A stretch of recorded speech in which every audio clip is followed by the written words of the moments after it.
Welcome everybody to Sahara Park, Newlands for day 2 of the first of 2 Sunfoil test matches between the hosts South Africa and the visiting Australian team. And what a first day we've had. 214 for 8. Graham Smith winning the toss, putting Australia into bat. Immediate success, 13 for 2. Good bowling from Philander and Steyn throughout the day. Basically those two.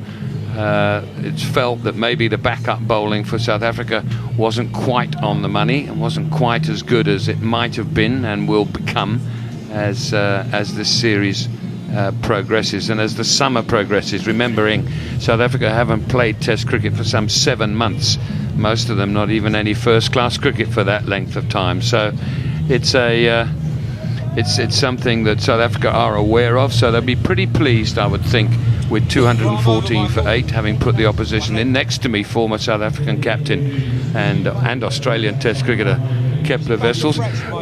Would you have bought, if you'd have put them in yesterday, would you have bought 214 for 8? Absolutely. I think the intention is when you put the opposition in on day 1 of the test match that you want to either bowl them out or have them 7 or 8 down. And it was a shortened day, so that was spot on. 8 wickets was a good return and a good result. Even though, as you said, perhaps the support bowling wasn't quite as good as it could have been.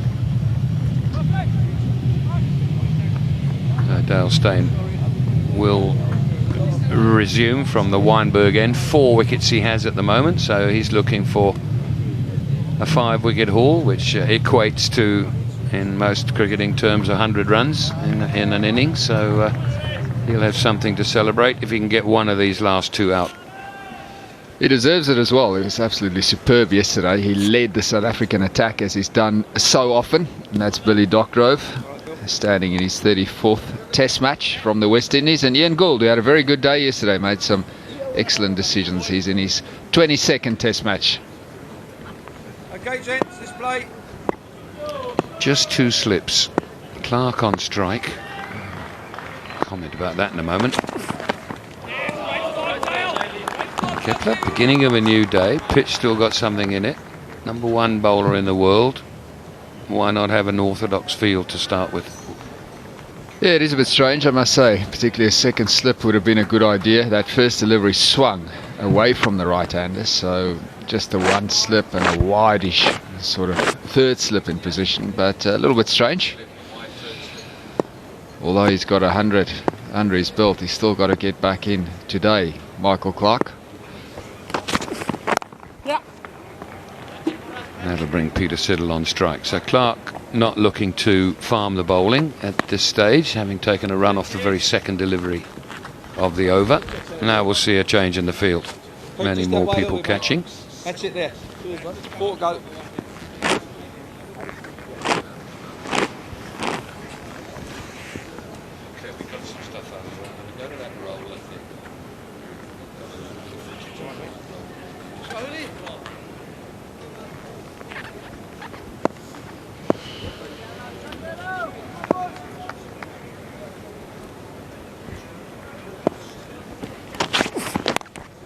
Outside edge, stopped, didn't carry to 3rd slip. Rudolph, the man, palming it down.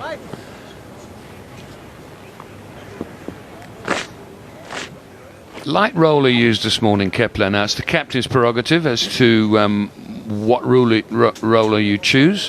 Why the light one? Because Michael Clarke doesn't want to bring up too much moisture. There's still plenty of moisture in the surface, so if he went to the heavy roller, he'd have brought up some moisture and the ball would have decked around even more in the first hour. Yes. There's another 1 to that deep point. So what you have to do is you've got to know the nature of the surface pretty well. So some surfaces will flatten out if you put the heavy roller on, so then if you're batting, that's what you're looking to do. Other surfaces, if you do that, as I said, you may bring moisture up and it may move around some more. So that's clearly what Michael Clarke thought would happen this morning if he put the heavy roller on. So that's why he chose the light one. Yeah, it's interesting because when these 2 wickets fall, Graham Smith will be allowed to roll the pitch in the period, in the 10-minute turnaround. has it ever sort of happened that you think, well, I'm not going to have a roller at all if this moisture thing is what you're talking about? Definitely. I mean, that's your choice and your prerogative. So he may leave it, he may go for the light one again as well. I don't think he'll go for the heavy one. There's not enough sun around to have dried the pitch out. Then you can justify putting the heavy on to flatten it out. So I think Graham Smith will probably go for the light one as well. It's a delivery that even 9, 10 and 11 can invariably knock away, just a full leg stump half volley, and Siddle's dealt with it very well. 221 for 8. Michael Clarke almost man alone, 109 not out, 117 deliveries. He did get some excellent support from Sean Marsh before he was trapped LBW by Steyn, and then Mitchell Johnson was irritation to South Africa, the 20 from just 22 balls there before he holed out at mid-on, having a hook at Vernon Philander. Well, this was an excellent stroke for a tail ender.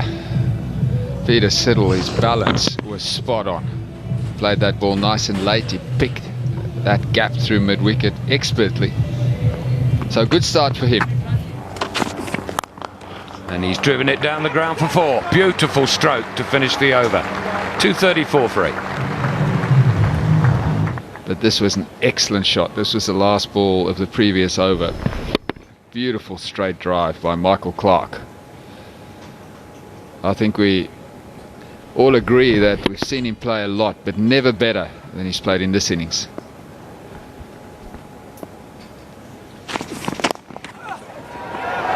Oh, he's put that down. He's put that down. Dear, oh dear. Well, Imran Tahir, that was not a difficult chance. That came off a leading edge. It was in the air for a long time. Good delivery again at the stumps. Had to play it at Peter Siddle, looking to play through mid-wicket. So that was in the air for a long time. A simple catch. It went to him very slowly. He's not known for his ability as a fielder. He hardly put a hand on that one.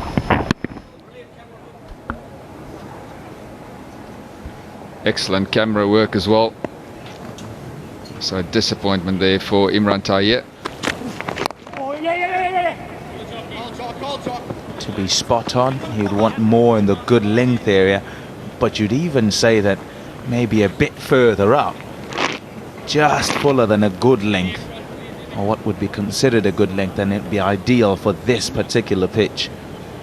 Yeah, I think the pitch map shows the good length between, say, 6 and 8 metres. I would suggest it's probably 5 and 7, between 5 and 7 on this surface. 6 to 8 metres is a good length. Yeah, I think the better deliveries are the fuller side of that good length, between 5 metres from the bat. And I think the Australians will learn a lot from where the South Africans have bowled and had their successes.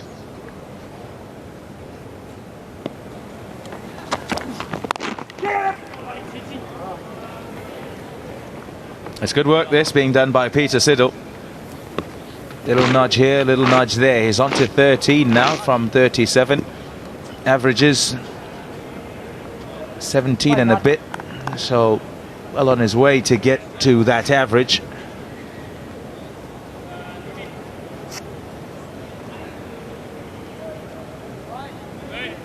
It's great support for the skipper. 129 not out. What a knock. Particularly yesterday. First day of a test match, ball moving around all over the place. Everybody else looking in big trouble. He walked out. He was in trouble first up from Dale Steyn, who roughed him up and got the ball in good areas and also up around the ears. But he survived that. No ball, but what a nut it was. Well, apart from overstepping, that was just a brilliant delivery. It just shows the variations that are starting to appear in this surface. That particular delivery really did bounce and carry through to Mark Boucher. Quite significant difference, and oh, that's a tight call. You're a quickie, Pommy. You wouldn't be happy with that, would you? There's something behind there, isn't there? Yeah, the 250 up with that no ball.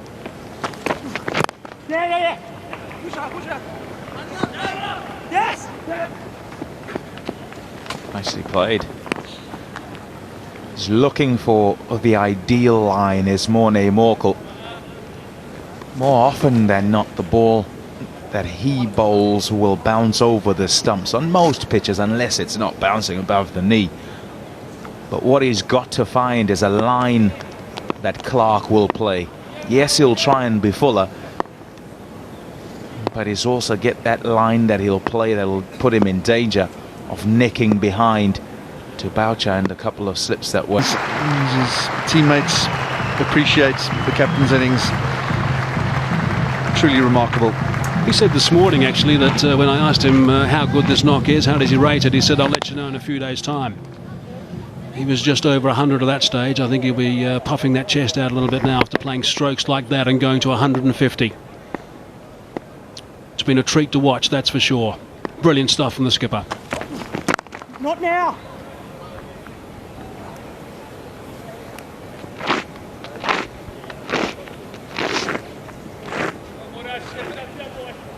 It has that 22 fours, and I think that's been the key to this innings, is that when he's had the opportunity presented with a poor delivery, whether it was short and wide or full, he's taken full advantage, taken full toll.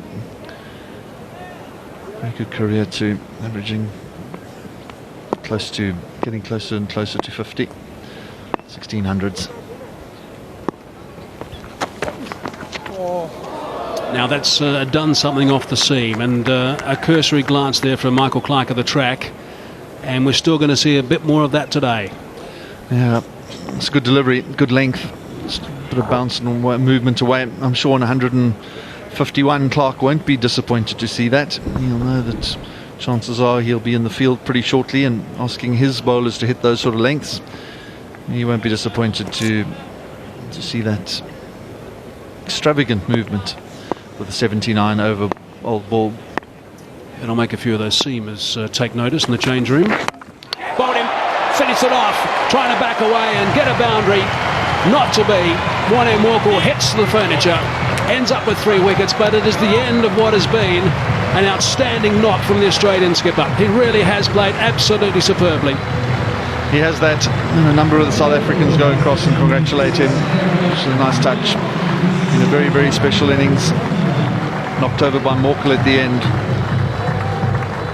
As Vernon Philander shakes his hand. Sensational innings. Michael Clarke knocked over by Morkel, tried to give himself some room. That one also seemed, came back, hit leg stump on his way for 151. Absolutely superb, Michael Clarke. He can be very proud of that performance.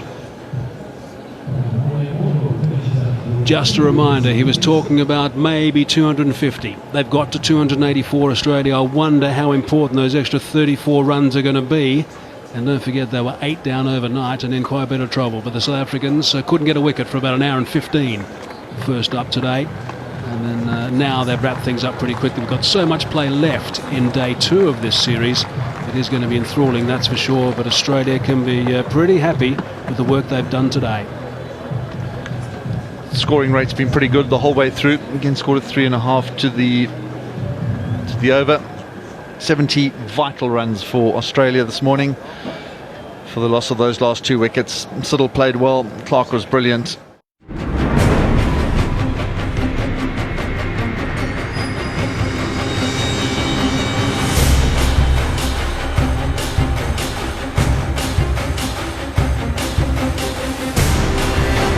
Welcome back, everybody, to Sahara Park, Newlands.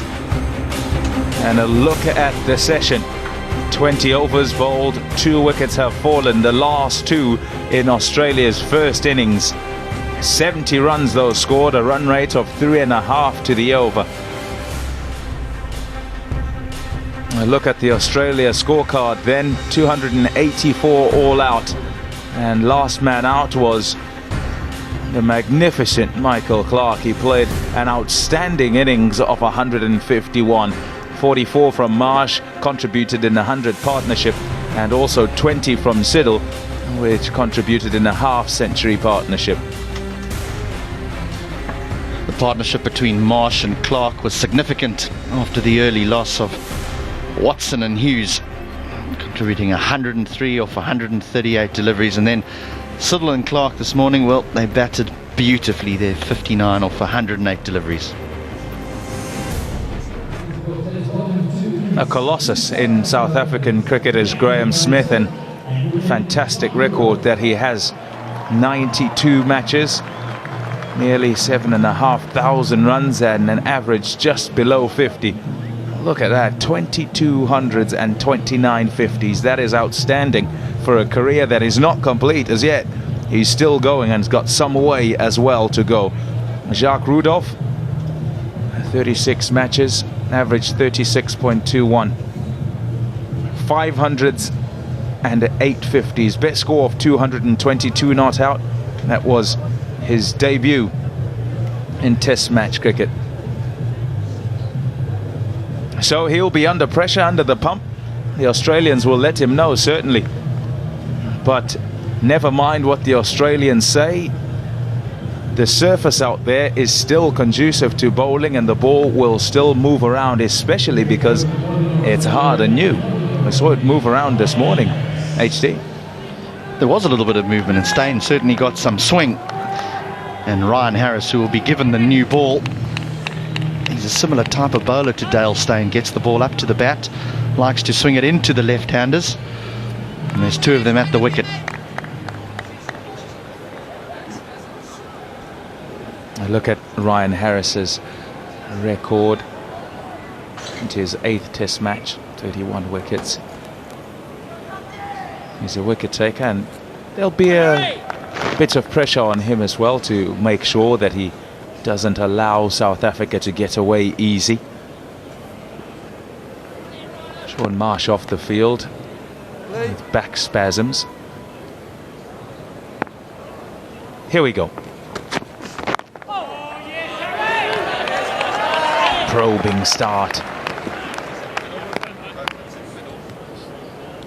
Right on line from Ryan Harris. Pace also up there, 137 kilometers an hour. Trent Copeland out on the park in place of Shaun Marsh. South Africa are underway.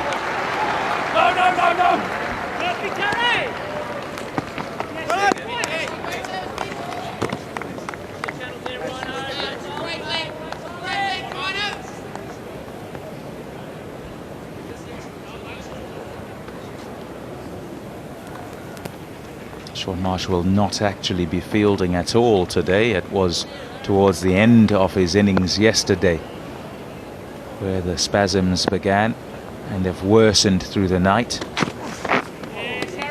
So physiotherapy work will continue to try and make sure that he's ready to bat and come Australia's second innings.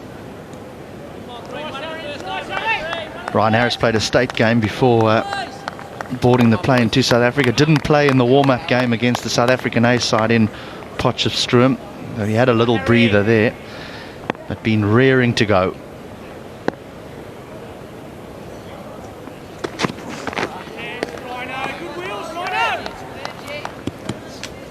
Building up a little head of steam here is Harris, over 140. It's an easy action, isn't it? It just seems to, well, he doesn't really sprint up to the popping crease, to delivery, and it just seems to be able to let it go, so to speak. Good to watch when it's going well.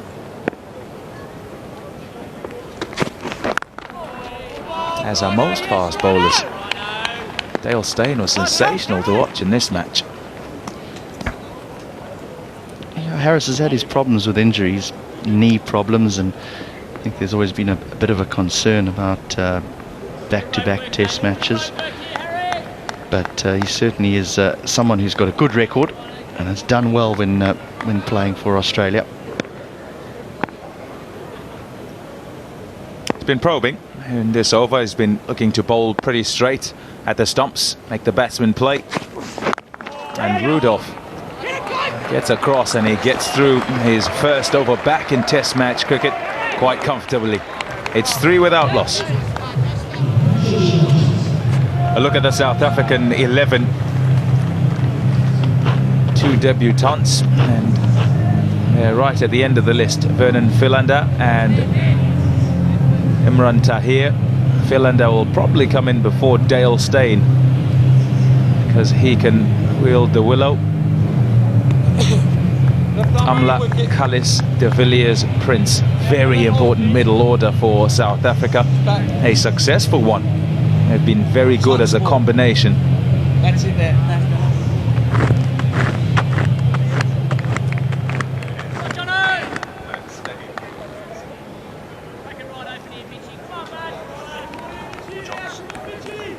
Mitchell Johnson will start up from the Wynberg end. Doesn't mind bowling in South Africa.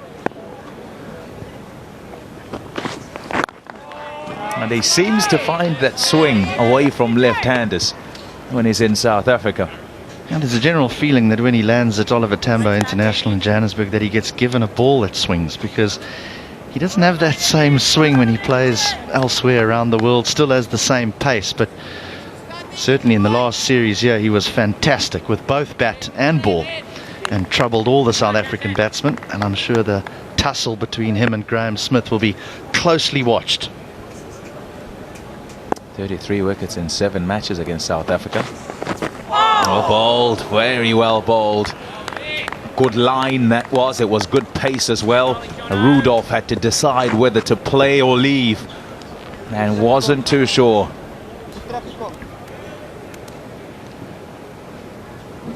Jacques Rudolph's not a batsman who likes to get well forward as a norm. He likes to defend from the crease. He obviously makes sure that his weight is going forward, but there he does get caught in the crease.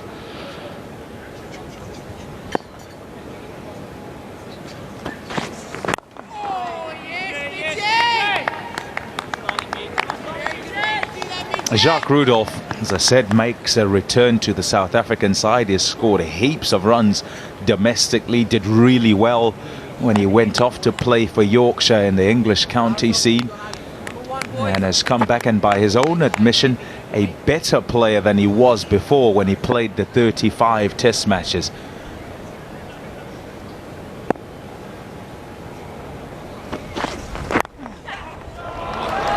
Taken off the stumps, went a long way across there, did Jacques Rudolph, and he'll get 4.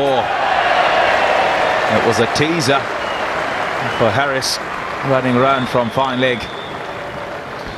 Always nice to find a boundary early on in your innings. Rudolph does that aerial, but there's no ways that the short leg is going to be, or even have a chance of holding on to something like that. Hit firmly, went away for 4. Yeah, what Rudolph did well, you know, the South African team have been criticised as not being ready for their season.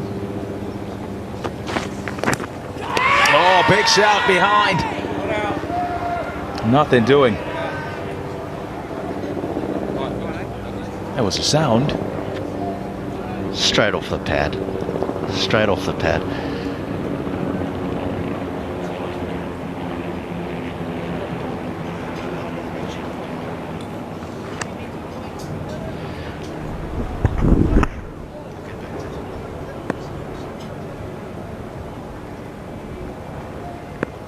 Okay, you're spot on.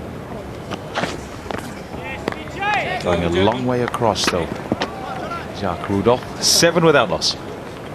284 for Australia, having been put into bat by South Africa on day 1 when they won the toss. Elna is Jacques Rudolph's wife.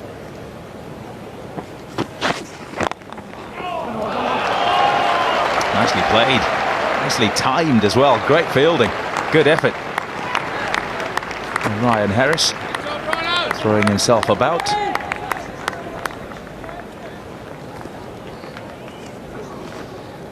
When the ball gets delivered at this sort of pace, you just need to squeeze a bat on it.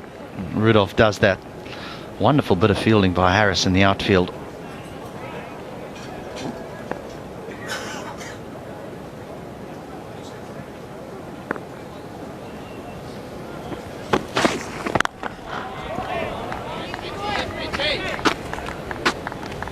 mate. Pretty tight as well, Mitch. It's pretty tight as well. Yeah, we're talking about Jacques Rudolph and the way he's gone and the bags of runs he's scored in the first class scene. 5 matches, including this one. 75 as an average, 200s and 350s. 600 runs.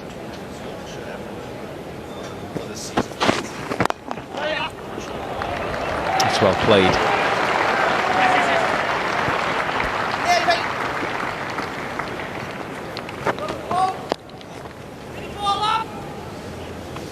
Yeah, he comes into the side, he forces his way into the side, does Jacques Rudolph, with those runs that you see. He was also top scorer in the first class scene last season in South Africa. And he is going to partner Graham Smith, the man he replaces. I would probably say he's unlucky, and that's a fair comment. Nicely played, didn't quite time it, but he'll get a couple. He's found the middle of the bat a few times so far in this innings, the short, brief innings of his, but it'll have given him confidence. It'll make him feel a little bit more at home, because there would have been a few doubts in his mind as well. Returning, he would have said, well, you know, I've got a few runs at first class level, but this is the big stage, and do I have what it takes? So many are saying that I do, but I need to believe it.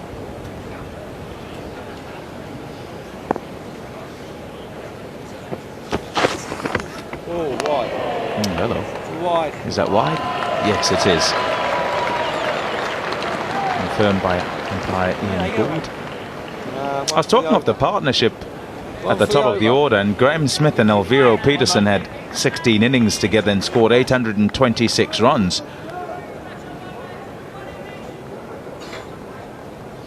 And 200 partnerships and 650 partnerships. Average of 51.62, so that's really good going. Though there's no doubt that Elviro Peterson will feel a little bit aggrieved in that you quite rightly point out that Rudolph forced his way into the side through sheer weight of runs. Peterson then went and answered his critics by getting 100 against Australia in that South African A game in Potchefstroom. There would have been argument, does he stay in the side and maybe Rudolph bats at 6 and Prince or Duminy don't make the squad, but this is the decision that has been made, and it is a good solid top 6.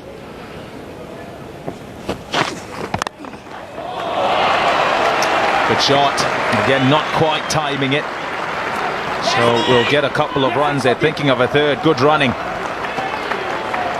to pinch the extra one. 17 without loss.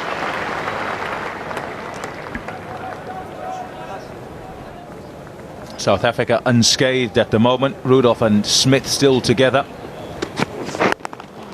It's well played. Harris will continue in the commentary box though. Alan Border and Robin Jackman. Thanks very much, Pommy. Yeah, it's been a steady start by these two. Smith not having an awful lot of the strike, but Rudolph coping well. Great Graham Pollock on the left. Fantastic player he was. You see much of him, maybe? It's one of my great regrets, Jackers, that I haven't seen a lot of the great man's batting. Bits and pieces here and there. But what an incredible performer. 23 matches, average 60. I think that's the next best to Bradman, isn't it? And who knows if he'd played 60, 70, 80 test matches, what those figures would have been.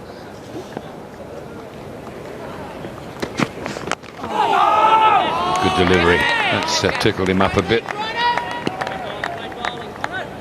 Ball doesn't seem to have done quite as much as most of us anticipated yet. Sometimes, strangely enough, it takes a little time to get the sheen off the ball before it starts to react. Plus the fact I noticed, that's a good question for you as a former captain, I noticed Graham Smith put the heavy roller on, whereas Michael Clarke had the light roller on this morning, and it did quite a lot first thing, but with an old ball. Can you make anything out of all that? In Australia, it doesn't tend to make much difference. You always just put the heavy roller on the surface just to flatten it down a little bit. It tends to have an effect in places like England, the different levels of roller that you can put on the surface there. But I get the feeling that here in South Africa, or this particular surface, the heavy roller will settle it down somewhat. Bowled got through his defence. Almost strange how he missed it. The bat looked straight enough. Footwork wasn't positive. Can only assume that's a brilliant delivery from Harris. Yes, right on cue. As I was saying, it wasn't doing too much. Ryan Harris produced something special. Jacques Rudolph was looking very, very good at the crease. Just have a look at that delivery. Didn't seem to do too much. Maybe a fraction back at the left-hander. Just played the wrong line and loses his off stump. And he's gone for 18. The score now 24 for 1. Hashim Amla makes his way to the crease. He would have been sitting up in the baskets hoping that maybe these two could have, Rudolph and Smith could have got them through to lunch, but it's not the case. Just short of 4,000 runs, an average of 46, and he played quite a few test matches and his average was really quite low. He's had a prolific spell in the last couple of years, but what a good delivery this was from Harris. We're just trying to work out between us whether I think he's just played down the wrong line. I don't see that ball having straightened a great deal.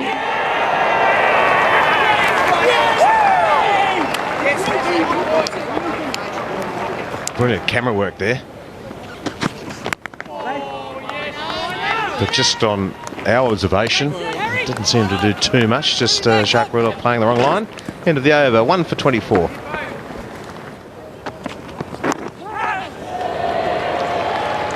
Dives to his left, but it gets past him for 4. I don't think it carried. Cries of catch it, but I get the feeling that was short and wide of the third slip area. Good thickish edge, but down off the surface of the bat, or face of the bat, past a diving Ricky Ponting. Pulled away, this time with some power. That'll get to the boundary. Excellent shot this from Graham Smith. Quickly into position. Mitchell Johnson not quite getting his rhythm right, and bowls one halfway down, and Graham Smith obliges, punching it nicely just in front of square. Very quickly in position to play that shot, Graham Smith. Rolls the wrist, keeps the ball on the ground. So very well executed. Different coloured umbrellas. Run hard. He's hit, but I don't know who's excited, but there's more runs here. Only one more. Smith was following through so far, but has umpire Billy Doctrove gone upstairs? Yes, he is, as I speak. So this will be about whether the bat's grounded. Australia are reasonably excited about it. They're gathered together. He's safe. Decent stretch.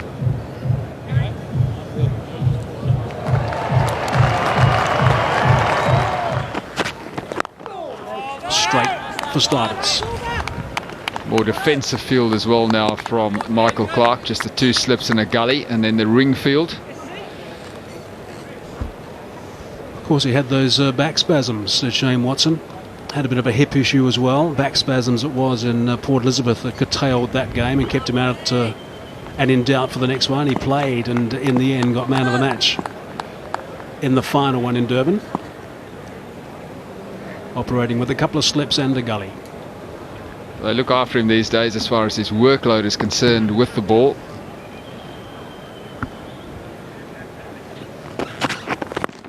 That's come back a fraction. Big shout too from everyone. Now, is he asking the skipper, are they going to review it? Brad Haddon is the man that says, let's have a chat about it. 10 seconds. They have 15 seconds. He has reviewed it. They have 15 seconds to actually give a decision that they're going to send it upstairs. They've done that now. So let's have a look and see what they adjudicate upstairs. It's, of course, Billy Bowden who's in the hot seat as the TV umpire. It's good delivery, just nip back into the right hand at Hashim Amla. Let's have a look at the foot first. So there's no issues there. He's way behind the line. We did say that Shane Watson will get some seam movement. We'll just have to wait and see exactly how much movement he got. It's going to jag back considerably. Hits him just above the roll, so that might be a little bit of an issue, perhaps a little bit of height. Now that could be the problem for Australia. It's good delivery, coming back in off the seam. So a couple of reds are good, so pitching outside. Impact in line, hitting the wickets. The original decision is going to be overturned. There we go. It has been reversed. Up goes the finger. Hashim Amla is on his way, and I guess again we can say that is good work with the enhanced DRS. That's exactly what it's implemented for. Well, he's ideally suited to this pitch. Shane Watson, that ball nipped back in off the seam. There was a bit of doubt initially in the minds of the Australians where they were going to go upstairs, but they made the right decision. So disappointment for Amla. He's gone for 3. South Africa 49 for 2. So South Africa now losing a quick wicket after the lunch break on day 2. Jacques Kallis now arrives, having a bit of a chat to Graham Smith. Let's have a look at the situation with Jacques Kallis' career. It is just extraordinary. Almost 12,000 runs in Test cricket, 36 years of age with a brilliant average. Best player South Africa has produced, Jacques Kallis. That is a phenomenal record.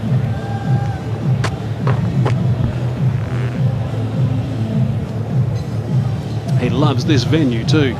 Has scored a great deal of runs in Cape Town.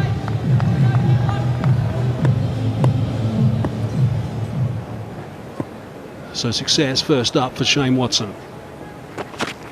And Jacques Kallis is going to have to make sure those feet are moving. Got to look to get forward on the surface. Michael Clarke showed that when he batted. That was the dismissal, movement off the seam back into the right hander, and that's a big wicket for Australia. Straight away he knew it was out. He really wanted to go upstairs to Shane Watson. That was his instinct, and he was backed by the skipper and also obviously Brad Haddon, who would have been involved in those discussions. So they asked for it in the right time, in the right time frame that is, and got the right result as far as there's concerned. I think also, Kepler, we've now had 4 instances where the enhanced DRS has worked beautifully, and it's something that I certainly support. Enhanced DRS, by the way, means ball tracking facilities, super slow-mo replays, and also hotspot. So that was a good shot by Jacques Kallis. Good shot certainly for no run. Good piece of fielding as well by Mitchell Johnson.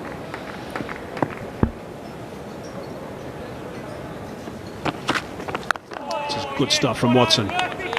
Keeping Jacques Kallis nice and honest. Just to let you know about his stats at this venue, he's played in 29 knocks in Test matches, 1,872 runs at an average of 75,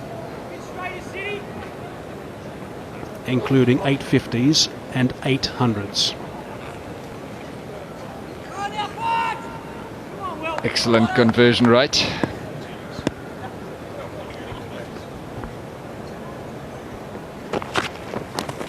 Oh, tries to catch it, and they might have him.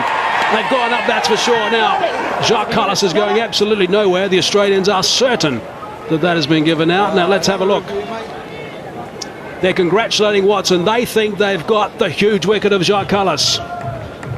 Initially, my impression was that it was bat onto the shoulder and into the slips, but we'll have to have a closer look at that one. I think that's exactly what the Australians are thinking what happened as well. It has been reviewed. It's going upstairs. Straight away to mine comes hotspot. I guess that's going to tell a bit of a story, which will let us know what the story is. Let's have a look and see if it's a legitimate delivery. It is. So no dramas with that one. So we can tick that box. Billy Bowden's been busy, TV umpire.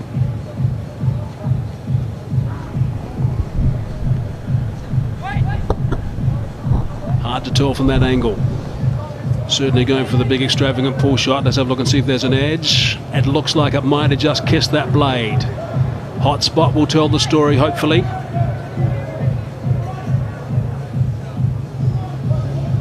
And it does. The Australians will be absolutely delighted. I think he knows he's going to get the bad news pretty soon, and he does.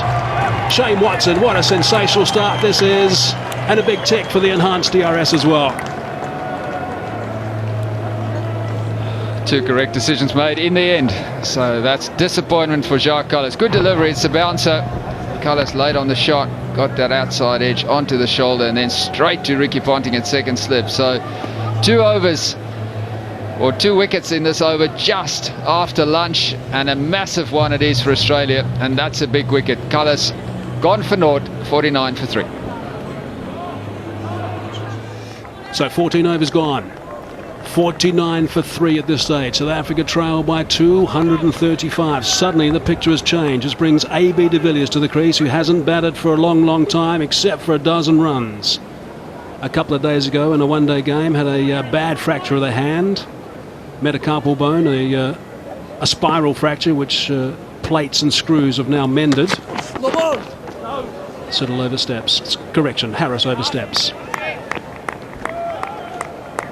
We thought the 2 danger bowlers for Australia would be Harris and Watson, and that's what it proved to be. They're the style of bowling that's been effective on the surface all the way through since this test match has started. Oh, that's never a no ball.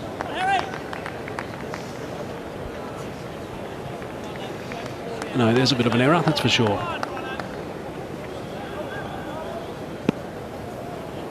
To the skipper again.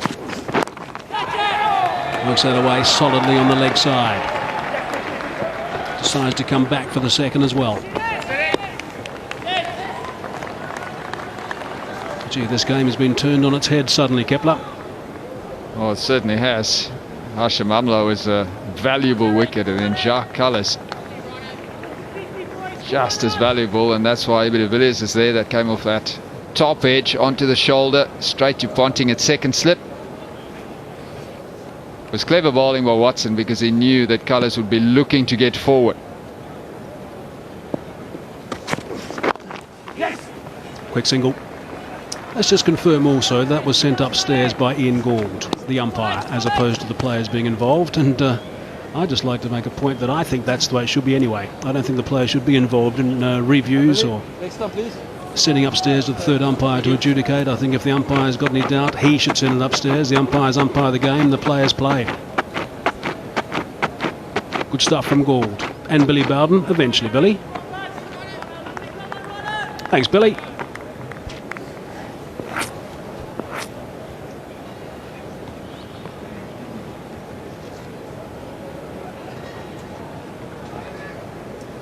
This is going to be a real test for A.B. de Villiers. The Australians made a couple of statements before this test match saying that they're going to target that left hand of A.B. It's not a bad way to start. Much better by Ryan Harris. He bowls better to right-handers. There's no doubt about that one. This was a good delivery. Steep bounce, a little bit of movement off the seam. So having the right-hander facing him will appeal to him. He'll be backing himself on the surface.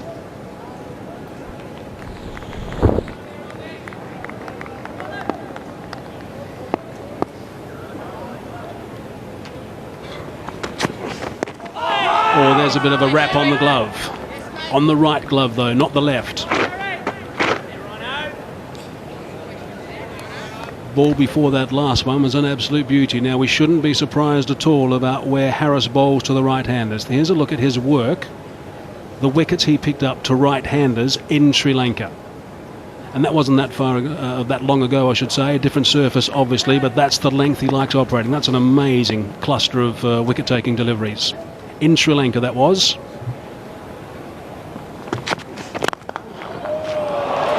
Beautifully played. Good stuff from A.B. de Villiers. Excellent stuff. very good footwork as well, and good timing. He's been out of action for a long time, but he's such a good player, such a talented player, AB de Villiers, that he bounced on this half volley.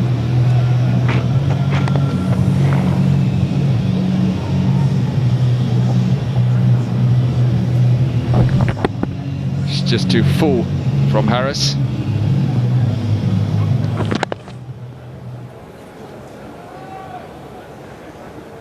Australians have all been saying since they've arrived here what a loss it was for AB not to be in the one-days and the T20s. They do rate him enormously highly, as they should. End of the over, 8 from it, 57 for 3. It's nicely played. That's a very good shot indeed to a delivery, which wasn't too bad. Swinging back in towards the left-handed Smith. Played this one well, Graham Smith. His balance was good. This is his strength, the leg side. This delivery just swung back into the left-hander. Graham Smith took that from off stump. Played it pretty well. I suppose that's totally destroyed Watson's figures. At 2 for none up until that ball. And 2 big scalps as well.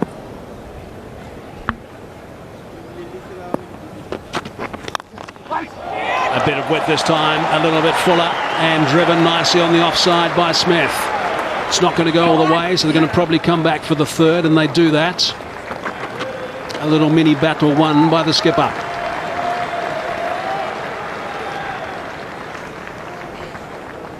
Just over pitching a fraction now, Shane Watson.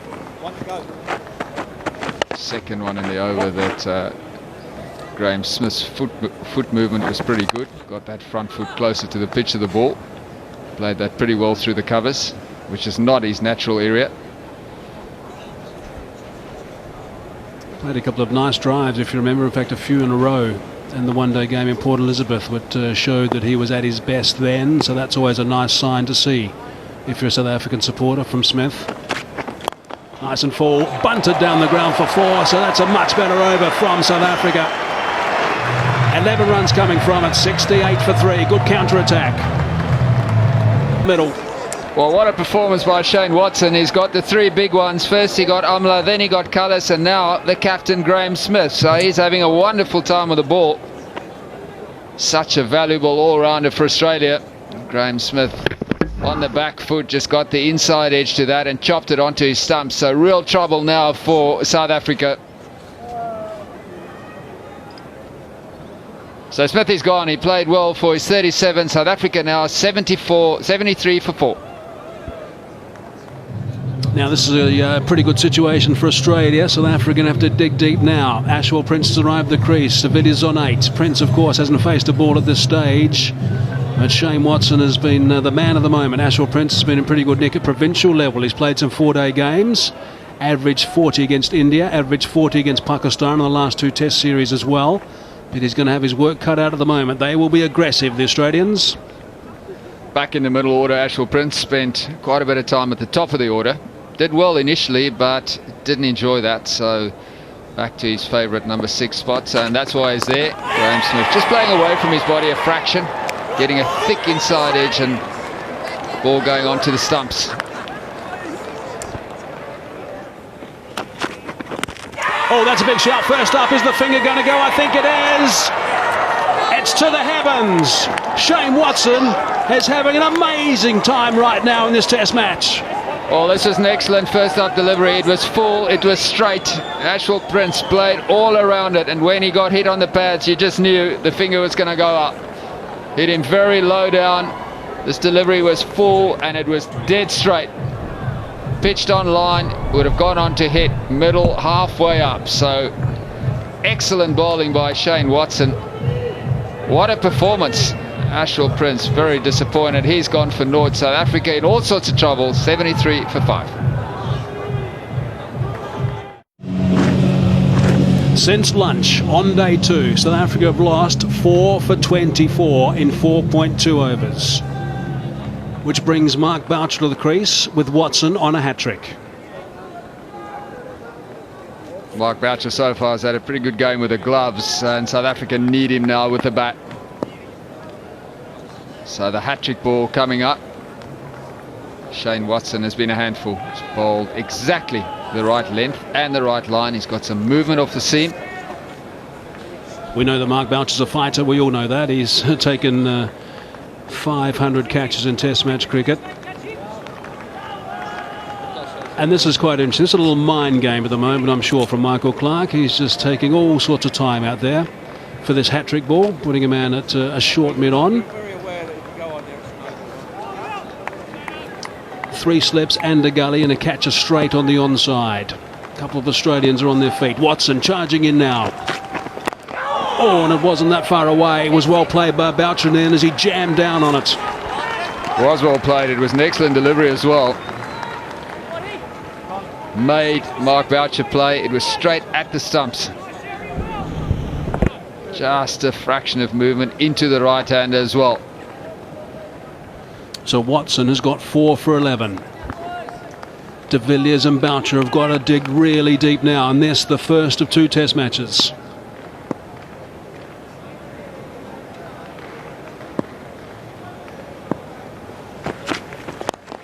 He's got that away on the leg side. He's going to get off the mark with a wonderful boundary. That's a nice way to start. It's an excellent shot. Mark Boucher is leg side dominant, very strong on the onside. That's his favourite area. Good balance this time. Took that one off middle and off. I think that gap through mid-wicket, so that's a good way to get off the mark. They'll give him some confidence.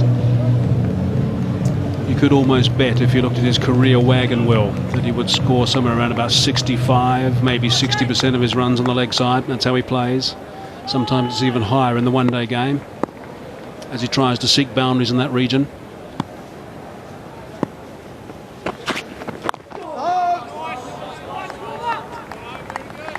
Watson really attacking the stumps, making the batsman play all the time. And that's why he's had from his body. That came off the inside edge, and that was a top delivery to get first up. Full, straight and swinging back in at the left-hander. And then the hat-trick ball that was kept out by Boucher. Last ball of the over. Last ball of the 18th over. And what an eventful over that was. Brilliant stuff from Watson. 77 for 5. The bowlers to come. I think we can expect Philander to move up from 11 to the next man in. We'll have to wait and see if that change is made, but it's going to be A.B. de Villiers and Mark Boucher who have got to do some serious work now for South Africa. Smith played well for 37, but Watson took care of him. Harris. Big shot from the Australians.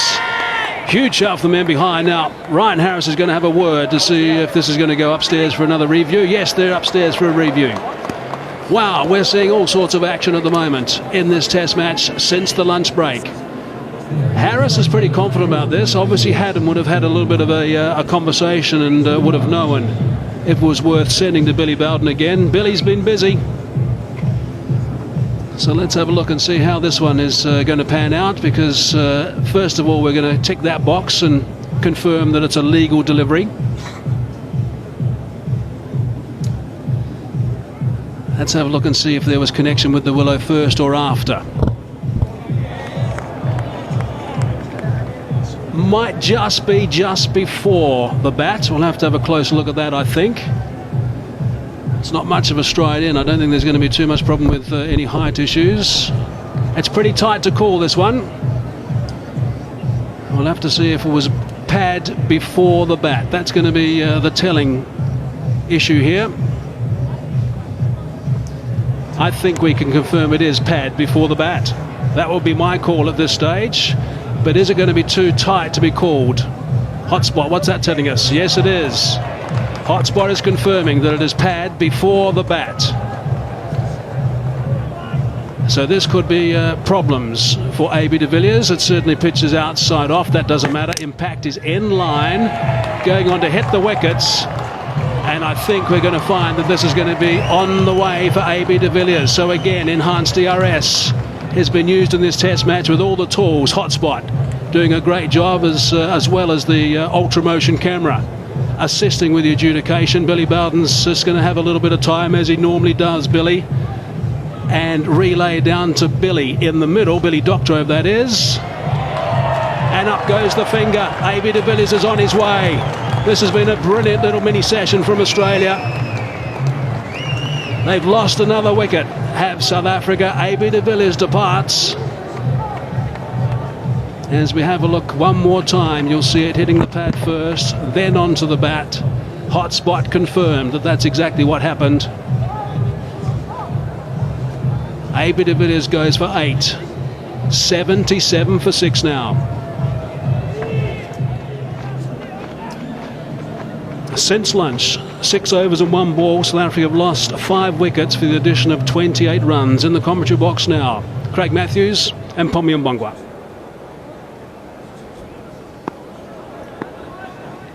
Into bat, Vernon Philander. And the score then 77 for 6. How about that for a little half hour of action? Absolutely, and you've got to feel for Vernon Philander. He had a good day with the ball yesterday, and he would have been, they got the final 2 wickets this morning, he would have settled in, up into the baskets in the changing rooms. Thought to have a day watching the batters. Lunchtime, everything seemed to be under control, but man, oh man, things have changed since then. And Watson has been the wrecker into the attack, and has got 4 for 15, and only into his 4th over. Just outstanding work. Yeah, not sure what is in his lunch, what he had for lunch, but it certainly worked. Been absolute carnage since lunch.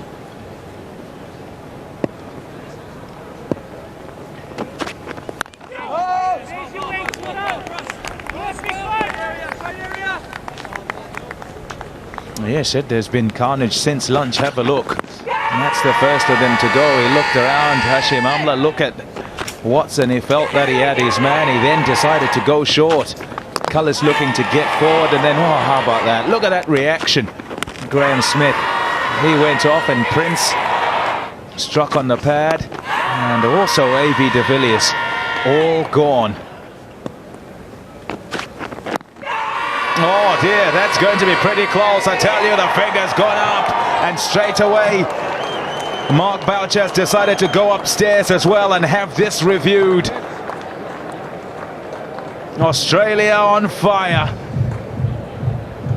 In particular, Shane Watson, because if this is shown to be us, it'll be one of the quicker fifers in Test cricket.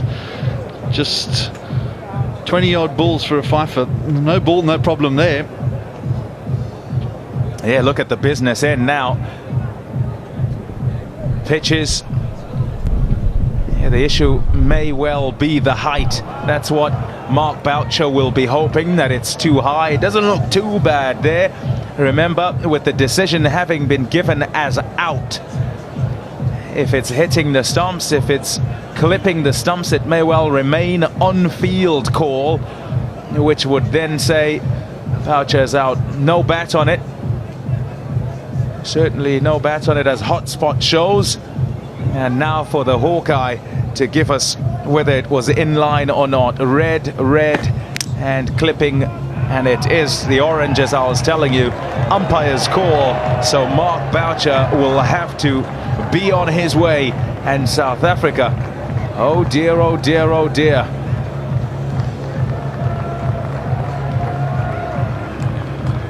Hold on. Ah, there you go. That's the signal, I guess. The signal is it stays the same. That's what he's saying. Okay, hold on. Here's a look at it again. Yeah, I thought we were about to get a change there. I don't know if Bouch felt that was just sneaking over the top. And it's 77 for 6. The wicket's so important that he probably thought I'd better take a chance on it. Bouch on his way for 4, 77 for 7. South Africa 77 for 7. They were 49 for 1 at lunchtime. Dale Steyn walks out to the middle. Average of 13.78. He bowled fantastically for South Africa. Managed 4 wickets. Watson's managed 5. 5 in 21 balls. That's all he's bowled to get 5 wickets. Here's a look at the dismissal once again. Just nipping back to Mark Boucher, and His length's been absolutely perfect. Sent on his way by Ian Gould. He did refer it, Boucher, but the decision held. And that's 21 ball Pfeiffer. Australians ecstatic. Shot. Very good shot from Vernon Philander. He gets 4. Nice way to get off the mark in Test match cricket. One of the few loose deliveries bowled since lunch by the Australians. Ryan Harris just getting a bit full. Leg stumpish. Long half volley. Vernon Philander just all timing. Gets it through the mid-wicket area for 4. Make him feel a lot more comfortable. First runs in Test cricket.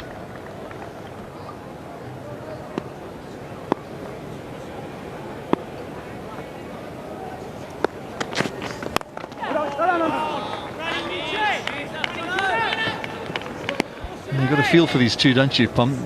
Both bowled beautifully in the Australian innings. Wouldn't have expected to be out there batting together, trying to do their job.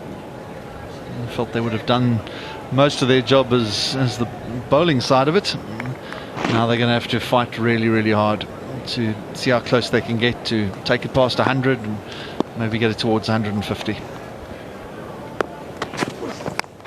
In the air, taken. Went for the drive. Did Vernon Philander. The ball doing just a little bit. The edge found and no mistake made by punting in the slips. 8 down. It's not the length you can be driving at. Not on a wicket that's still got a bit of juice in, a little bit of bounce, a little bit of movement. Just back of a length. Driving, trying to drive through the line on the up. Ponting took a good catch at third slip. Another well-deserved wicket for Ryan Harris. Vernon Philander on his way for just 4. South Africa 8 down for 81. South Africa 81 for 8 at Sahara Park, Newlands here in Cape Town.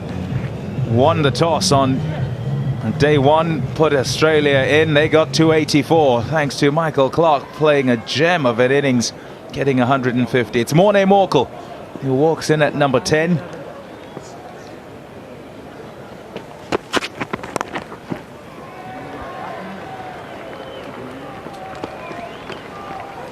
I thought that it would move around the ball off this pitch in South Africa's innings, and word was, well, what kind of pitch is it? How good is it? Didn't expect 81 for 8 though, and there's the 8th. Trying to drive on the up. Brilliant TV work, brilliant camera work. Ball flying to third slip. And the question I suppose has got to be asked at the moment, Pom, is South African players haven't had a lot of first class cricket, have they? And sometimes this sort of thing happens when you haven't had a lot of the longer game. Shouts of catch it there. It's in the air for some time, but in the gap.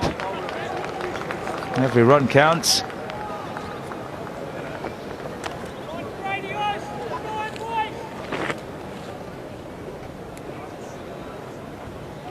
Have a look at the times. The second wicket fell at 1:16. The 8th wicket fell at 3 minutes past 2.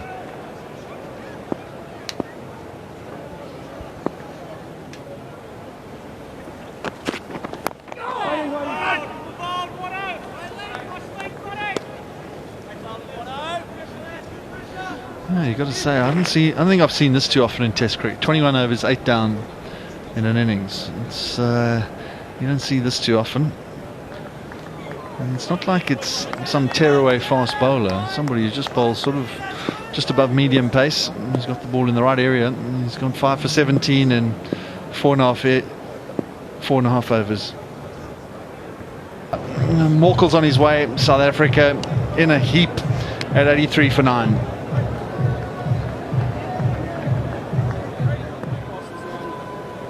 South Africa 83 for 9. It's been an unrelenting assault from the Aussies, and Imran Tahir on debut walks out as the last man for South Africa. They are still 201 runs behind. They need 2 runs to avoid the follow-on, and may I suggest they'd be made to follow on.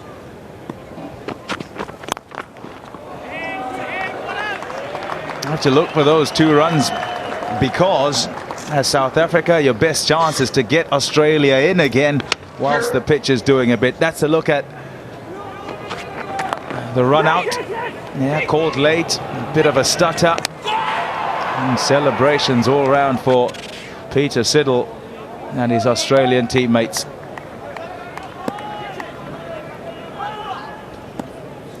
Last ball of the over.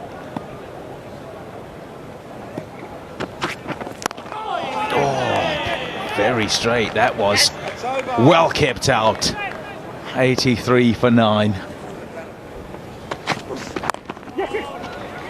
Oh, hello.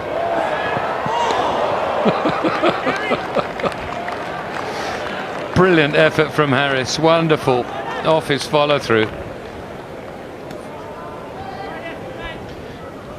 Very athletic is Ryan Harris. A brilliant gather. Just couldn't quite get the accurate throw in. Would have been gone with a direct hit. That would have been an incredible finish to the innings. Unbelievable. Second innings start, the innings after lunch, 49 for 1 at lunch with Rudolph the man out. Inning started at 110. 116 Hamler was out, 22 Callis, 39 Smith, 41 Prince, 49 de Villiers, 56 Boucher before the turn of the hour, and then 2 more in 7 minutes. That's a good shot. Robbed of a couple of runs by hitting the stumps the other end. But they want 3 and they'll get it.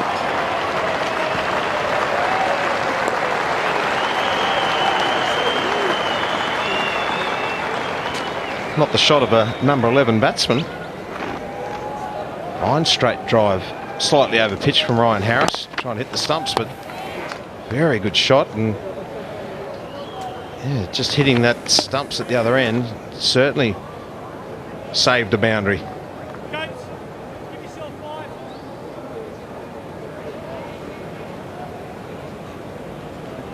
Matter of attention to detail. There was a cry then from one of the Australian fielders to Harris to put the bail back on the stumps, rebuild the stumps, so that if there was a chance of a run out, all that had to happen was the bail had to be taken off rather than the stump out of the ground and the rest of it. Just a small thing, but very professional, and as I say, attention to detail counts for a great deal. Just be 1 to Stain.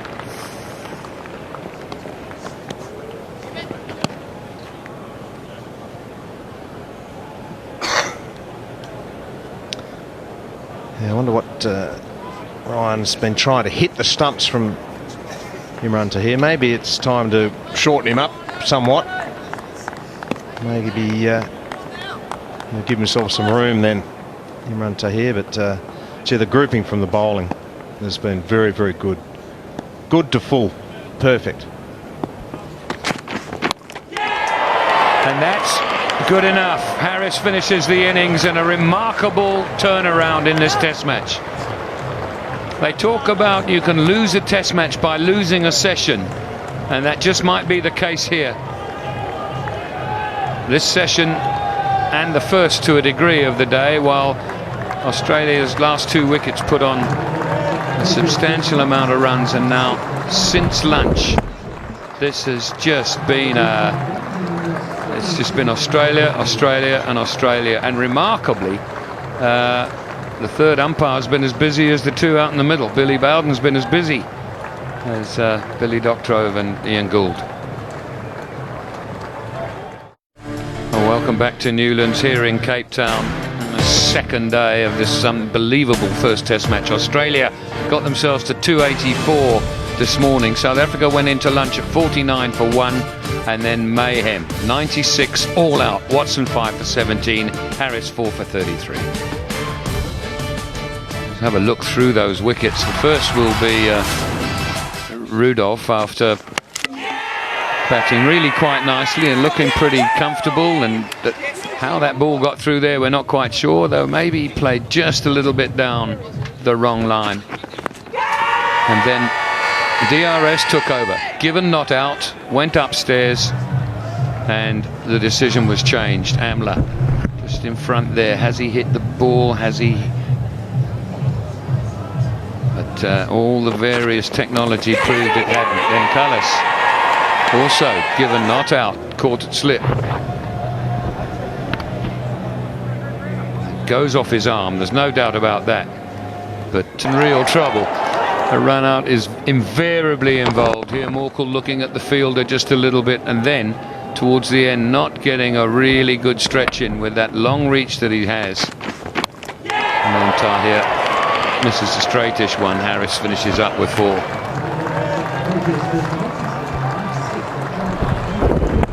Just hits the top of off. That's what you tell any bowler.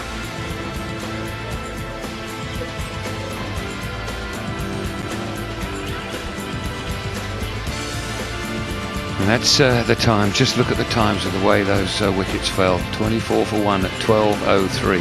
Then lunch from 12:30 until 10 past 1. And then it was just a procession from there on. All out. Yes, there's a happy knack of knowing when to refer and when not to, and they just got it so right today, the Australians. A couple of contentious ones. I thought the AB de Villiers dismissal, where it looked like he squeezed the ball onto the front pad, but hot spot was right onto it, wasn't it? Just hitting the pad first. Yeah, and I reckon if you look back over the years, how many times you've had situations like that where batsmen have felt, or bowlers have felt, that it's pad first, and umpires have just got to say, look, there's too much doubt there. He might have squeezed it, he might not. When technology gets involved, then you're going to get found out. Not that you're trying to do anything. I mean, AB de Villiers was just hit on the pad, hit the middle of the bat, then pushed it into the covers, ran one. And it was Australia that felt, wait a minute, we are sure that hit the pad first, and if it did, we got a good chance of getting him out. We're going upstairs. And they did, and they were right. So as you say, AB, it's not just a question of disputing every decision made by an umpire, it's disputing the ones that you think and you are sure that you'll get a decent result from. Philip Hughes comes in to open the batting. It's 14 matches, 923 runs at an average of just under 50. 250s and 300, so best at 160. Got 100 in each innings. Youngest Australian ever to get 100 in each innings in a test match. Strange enough, against South Africa, 2009 in Durban. And his partner the other end is Shane Watson, who had such a wonderful time with the ball. Now, what's this new ball going to do? This pitch has got a little bit older. See that Australia used the light roller again in between innings, with South Africa having used the heavy one. Personally, I don't think that that's made a whole bunch of difference between the two scores. It's just a really good session for Australia. Here's Steyn. In the air, drops short of gully. That ball appeared to just leap off a reasonable length. Shane Watson was coming forward and just kicked, caught him on the thumb. That would hurt. Quite fortunate that didn't fly away into the gully region. So a nasty one first up. Jack says we might have to book some golf day 5. That's why I asked you, how's your putting?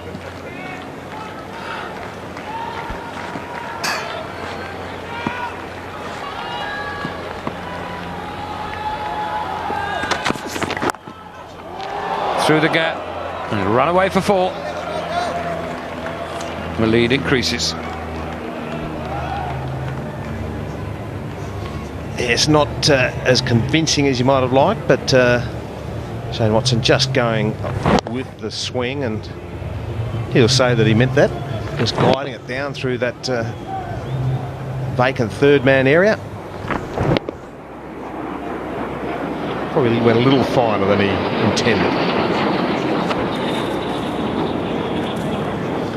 Sounds like an aeroplane's just flown straight through the effects microphone. There it is. Big appeal, but I thought, oh no, Gould says out. Watson is going to go. I thought I heard two noises. If I had, Watson would immediately be saying, oh, hang on, I've hit that. But Ian Gould has given it out. Looked pretty straight if he hasn't hit it. What do you think, AB?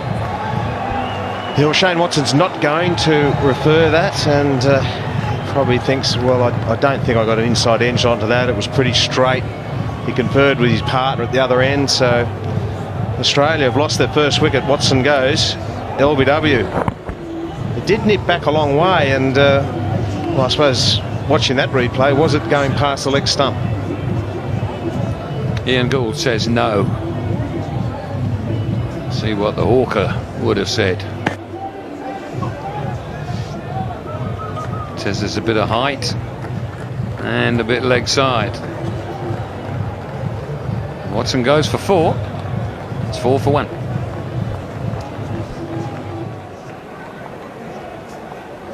Ricky Ponting, number 3 for Australia. Not an unusual place for him to bat. Batted most of his career there. With Sean Marsh off the field with a back spasm. Ponting takes up his old position. Now, is it possible that we can see more drama this afternoon? You just don't know. Look at the end of Shane Watson, and I tell you what, you look at the delivery on that angle, it doesn't look like it's going to bounce over the stumps. And well, a big celebration from Dale Steyn. He's the man. He could cause some havoc this afternoon for sure.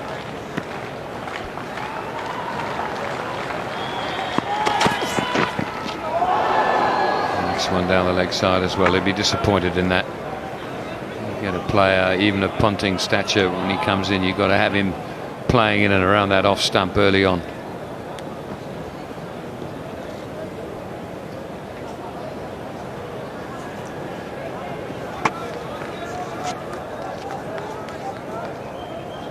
That's the evidence of where the ball has hit Watson. He's got quite a big stride in though, hasn't he? He's quite a tall fella. Ball's got a way to travel still. End of more drama. End of the over. 4 for 1 Australia.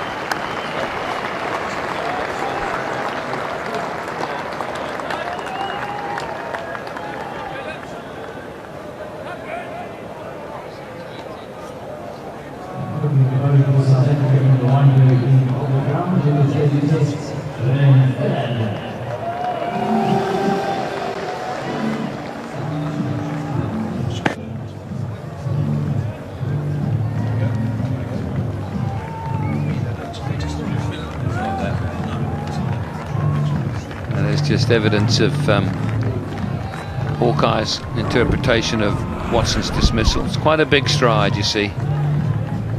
It's a good distance down, so the ball's got quite a long way to travel still. Philander, beg his pardon, from the Weinberg end. Is it you?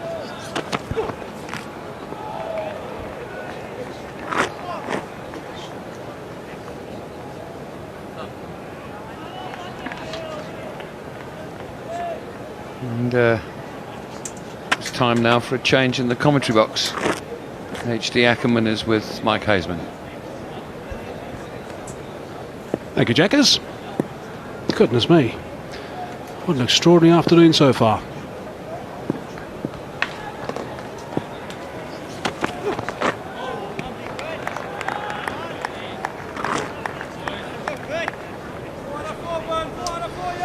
So this has been action-packed. I hope, of course, it's what are we, 2:45 local time here in South Africa at the moment. I hope no one sort of zipped out, have a bit of a lunch, and things are pretty relaxed at 49 for 1 at lunch here at the cricket.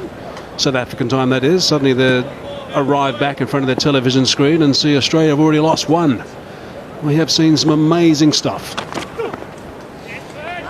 South Africa actually losing 9 wickets for 47 runs and 11.5 overs, and Australia 1 down already. Well, if things keep going or following the same pattern, maybe we will get that third test match in.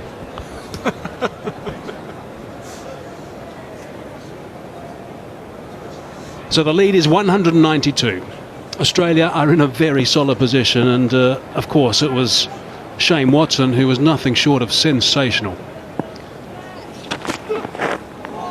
That's a very good delivery. Brilliant stuff from Philander.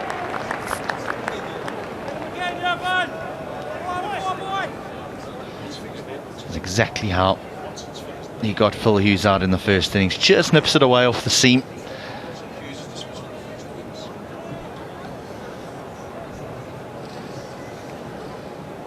Yeah, I'm not surprised the skipper liked that one.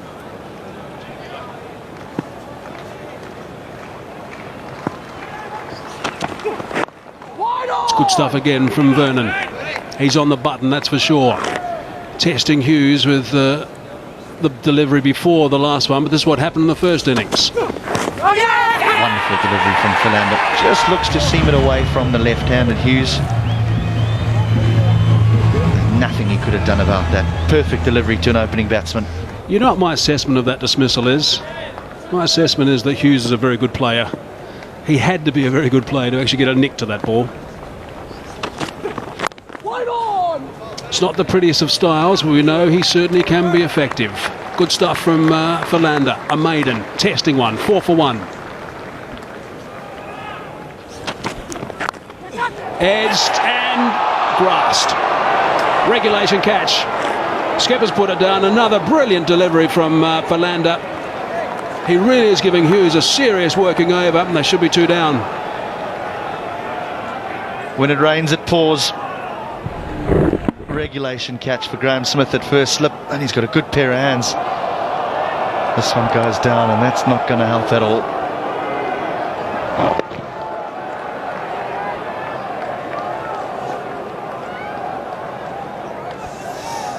Thought he had him again. Smashed that through the covers. Square on the offside for 4. This is an incredible shot from Philip Hughes. This is where his strength is. Whenever there's a little bit of width, he lets his hands go. Over pitched, wide. Great shot. Yeah, there's absolutely no doubt that England worked him out when they bowled in the right lines to him. South Africa have done that brilliantly so far in this test match, and I think maybe he's decided, okay, I've had a bit of luck. Anything that's slightly wide, I'm going to have a slash at. He liked it a lot. He wasn't superbly supported by the men behind. Are they going to go up for the review? There's a bit of a discussion now. They've got roughly 15 seconds, and Graham Smith says, yes, we're going to have a look. I'm not sure that's going to be out. I think it might have been a little bit adventurous, this one, but we'll find out. It certainly nips back at Ponting, but does he get that far across? Well, there's no danger of a no ball.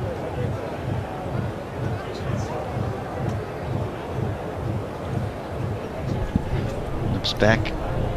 Oh, word. Well, that's very high. Yeah, that was always going to be the issue. It's missed the pad, actually. Big shot from Philander.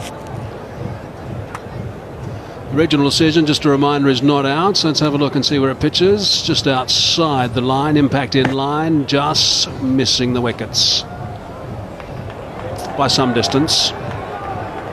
So he will stay. That's the bottom line there for Ricky Ponting. Of course, don't forget he was sent on his way with a review in the first innings, given out LBW. So they lose 1, South Africa. All right, Mike, now I've got a chance here. You need to explain to me, so what does the players then do then? Do they say, we are not in good nick, so we're not playing this test match because we haven't had enough preparation? Ah, no, not the test match. They say they're not playing the T20s or the 3 one-dayers. I think we all agree that test match cricket is where it's all at, and certainly the T20s. A couple of players definitely could have been rested, additional players. I'll remind everybody that Steyn and Cullis didn't play. A couple of other guys should have not played and opted to play provincial cricket.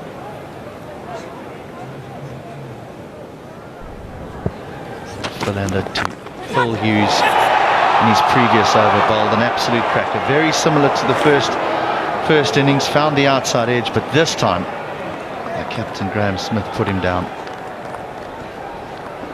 Just to finish that point, we're talking about senior players who know their game. That is a massive wicket for a man on debut. Is he going to have another look? Are they going to send it upstairs? He's turned around to Philip Hughes as Ricky Ponting, and they are going upstairs. I think this one is looking pretty adjacent. I think this time it might be Ricky Ponting who's a little bit optimistic. Well, I hope umpire Billy Bowden gets the same match fee as the two out there, because he's doing just the same amount of work. No ball, so that's all right. Ponting does get his left foot a long way across, but again there's some sieve movement from Philander, and that's going to be close. This is going to be tight. This time it's a little bit lower, just above the knee roll. So I guess there's an element of doubt here. So are they going to, let's have a look. Billy Bowden's checking these same pictures. Pitching in line, impact in line. Wickets, the umpire's call. Doesn't miss the stumps. So that is going to be given out. Well, this DRS, there's no such thing as a benefit of the doubt anymore, is there? Philander hits the seam again. This one nips back in slightly to Ponting. He gets that front foot a little bit too far across onto off stump, and it's just clipping leg stump, according to Hawkeye. So Ponting's gone without scoring in Australia, 11 for 2.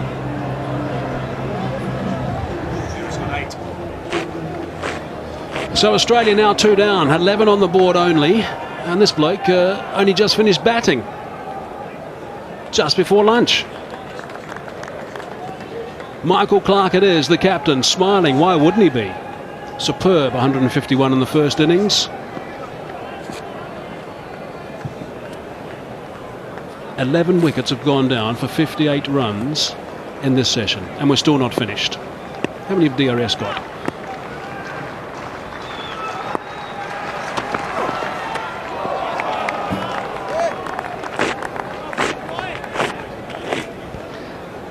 Philander, who had a catch put down off him in his previous over, strikes. That's another danger man, Ricky Ponting, who's gone. And a poor test match for the bat as far as his high standards are concerned. Philander over the moon. He's got the fist pump going. Good on him. He's done a very good job. Brand new at this level.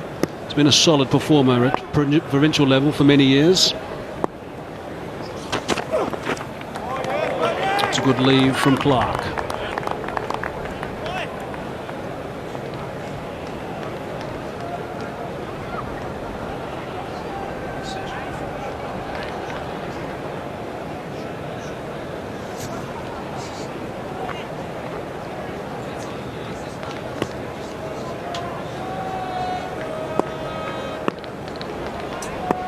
Just a quick reminder, the worst day of cricket as far as wickets have fallen in the day of Test match cricket in Cape Town, 30 wickets back in 1888-89. 30 wickets lost for 382 runs. That was action that day, that's for sure. South Africa versus England, 11 for 2. Good stuff from Philander.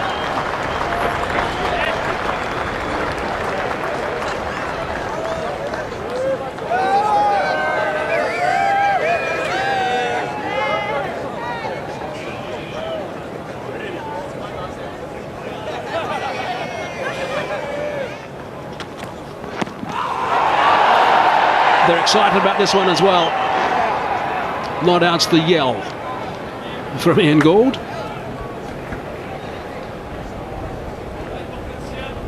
Morne Morkel introduced into the attack. Dale Steyn taken off. I'm sure he would have been hoping to have a bowl to Michael Clarke, a right-hander, get some outswing. But Morkel immediately having an LBW appeal turned down. The ball might have just pitched outside leg stump, and Hughes might have got an inside edge, so plenty of doubt.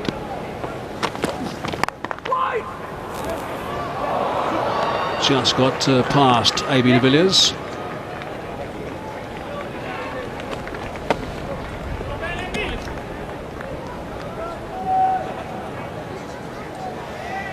You know, we've heard a great deal about Vernon Philander over the last couple of years, and I guess, to be fair, he was a bit of a surprise selection because Lomwadwa Tsutsobi had been the man in possession, and he did a very good job against India, getting big wickets in the Test series last summer, did a tidy job in the T20s and also the one-dayers. He certainly has grabbed his opportunity, that's for sure. Good start, Vernon Philander. Very impressive. Good pace as well. I think the feeling behind his selection would have been that South Africa would always be a little bit concerned about that number 8 position. Batting longish tail 8, 9, 10 and 11. So trying to get Philander in there at 8 where he can maybe contribute a little bit with the bat. But he had his opportunity today. I was wondering where you were going with that one, HD, for a while. I said that would have been the thoughts of the selectors.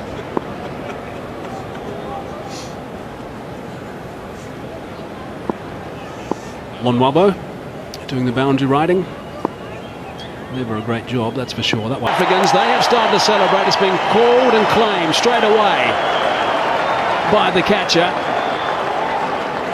Don't tell me Billy Bowden's going to get in this game again.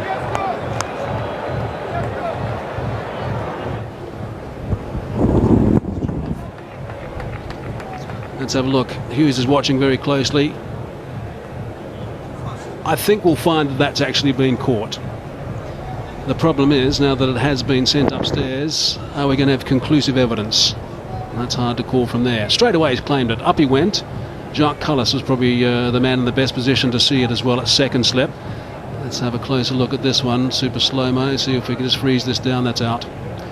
I don't have too much doubt with that, but it depends what Billy Bowden thinks. He can't hear our commentary, by the way. They cut out our commentary in these situations when there's any DRS or any reviews or referrals.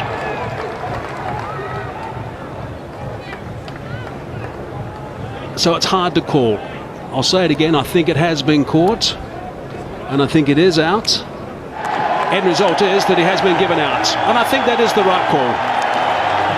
Celebrations from the South Africans.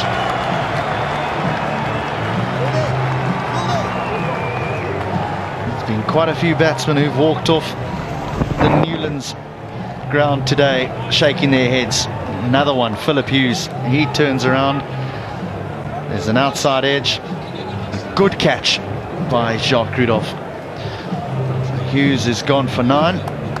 Australia 13 for 3.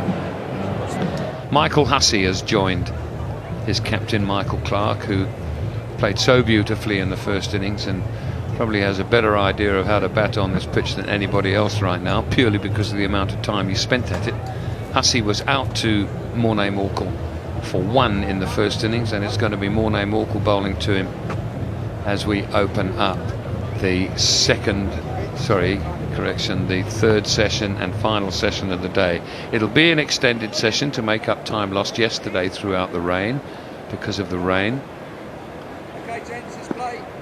A scheduled finish here at 6 o'clock, perhaps 6:30 if the overs aren't bowled. Here's Morkel. Gone! Hussey, first ball, caught in the slip cordon. Wow, this game is just upside down. 100% bizarre. That's all you can call it, bizarre. Michael Hussey, that's a huge wicket. He would be the perfect guy to come to the crease at this sort of time. That's a loose shot.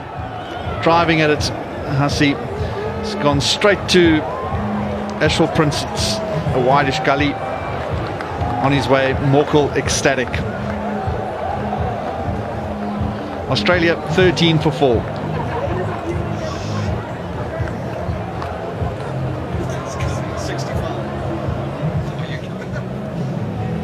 Brad Haddon in on a hat-trick. 4 slips in place. Morkel to bowl to him.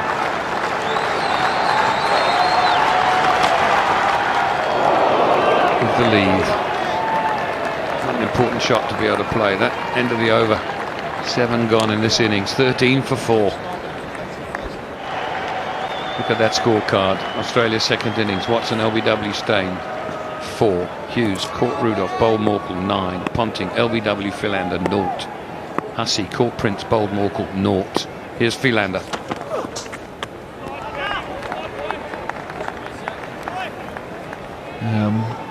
Fairly critical yesterday of Morné Morkel, but you can't argue with those figures. First over, 2 for 2. Good catch by Prince. Went straight to him. Hussey will look at that and think that's just a little bit loose. It wasn't a half volley, not quite.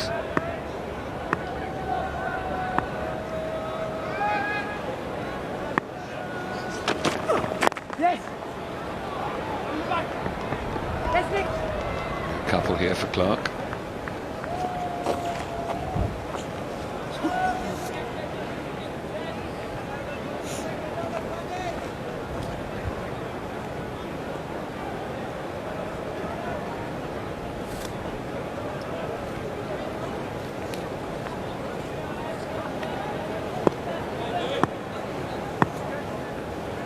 The lead 203.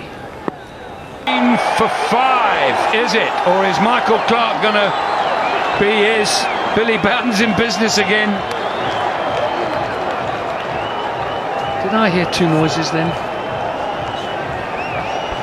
I think I also thought I might have heard two noises, but if there were two noises, I'm sure Michael Clarke, the no ball's no problem, Michael Clarke would have gone straight up. He's gone down the wicket to Brad Haddon, they've had a chat. This has probably nipped back a little bit, and he's going to be hoping he's been saved by height or possibly nipped down leg side. It's on the back leg, he's talking the back leg, height looks no problem. I think we're going to find that was the correct decision by Billy Doctrove. Yeah, remember, it's only got to be touching the stumps, because then the umpire decision made on the field stands. Even if it's just grazing a bail, it will stand. There's no need to look for the hot spot, I wouldn't think. He missed it by 6 inches. I suppose there's a process that each umpire goes through. That first, and then no ball first, then the normal, then the hot spot. And this will tell us. Is it going to hit anything? It's just clipping the top, so the umpire's original decision will stand. Clarke knows it, he's on his way. Unbelievable. This is just unbelievable cricket. I don't think I've ever, in all my years, been in a situation where I've seen so many wickets fall in such a short space of time. Clarke makes his way back to the pavilion after a magnificent 151 in the first innings. Out for 2, 15 for 5. 15 for 5. Mitchell Johnson comes to the crease. Sean Marsh obviously still suffering with back spasms. Feels that he's unable to come out to bat just yet. 123 his highest against South Africa. Not out. How's he going to play? He'll play with some aggression. Will he get the chance to? Oh, he just might not. Is that pitched outside leg? I've got a feeling that might have just pitched outside leg.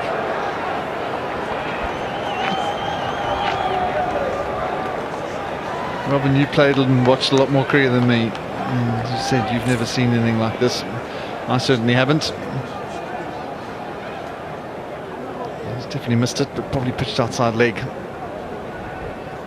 I spoke about how Mitchell Johnson will approach this, just watching Hawkeye. Yeah, pitched outside leg, can't be out. I would imagine the best way to go about it is to play his normal game, play his natural game, play his shots.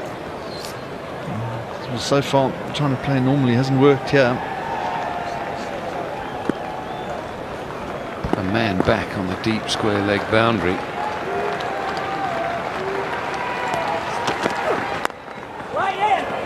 Off the mark.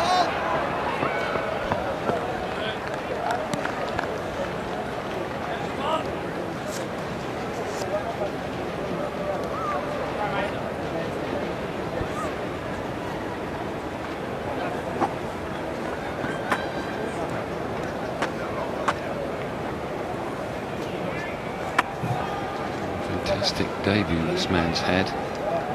Philander, you might say that perhaps he's got a pitch that's quite handy to bowl on, but he's still got to run up and do it, and he's done just that.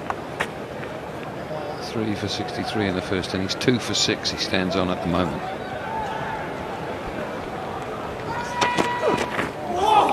Nearly 3 for 6, 16 for 5. November 2011, Australia lead by 206 with 5 wickets remaining. What can they set South Africa? Certainly plenty of time left. We're only in day 2. Here's Philander. Gone! Extraordinary shot from Haddon. Extraordinary cricket from the Australian wicketkeeper. Certainly was that. Philander has bowled well in tandem with Morkel through the spell. This is a bizarre shot. It'll be interesting to know what his captain and coach think of the shot that he decided to play here. His choice of shot coming down the wicket a little bit to Philander. Didn't ever get close to the pitch. It's just a one-day or a T20 shot, really. Not a test shot, not particularly when you're 18 for 5. They're now 18 for 6, Australia. Haddon's on his way without troubling the scorers.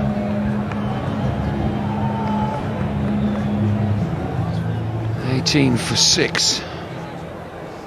Unbelievable. Ryan Harris comes to the crease. The last 15 scores of batsmen coming to the crease at Newlands in this test match, I shall read to you in a moment. They go as follows: 3, 0, 8, 0, 4, 4, 9, 1, 5, 4, 9, 0, 2, 0 and 0.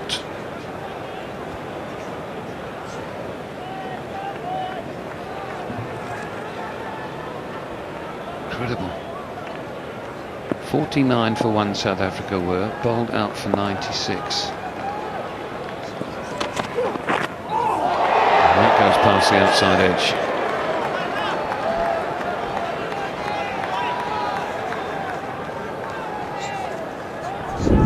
Just a little bit of away movement off the wicket here from Philander, and the good delivery.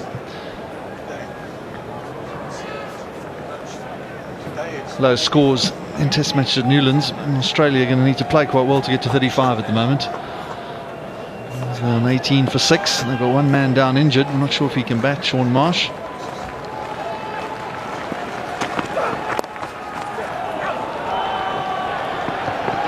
Maybe a couple. Might actually be 3. Will.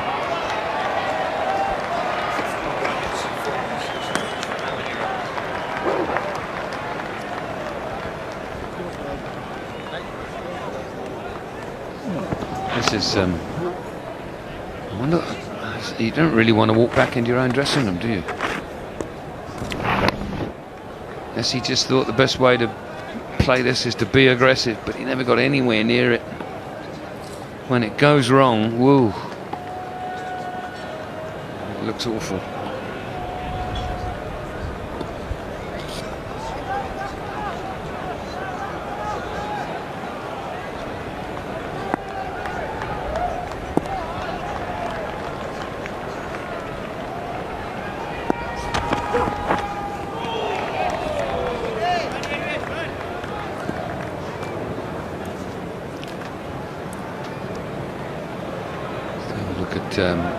Vernon Philander's pitch map to the right-handers. Wonderful line bowling. 3 wickets there, just on the line of off stump, and the rest of them just outside off stump. Just 1. 2 blue balls there that have been scored off, which are probably the straightest of all of them, tucked away on the onside.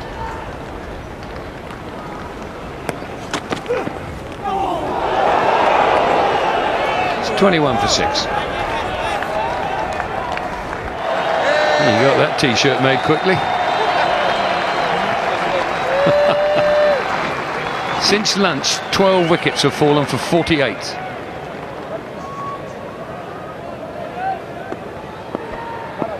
Morkel.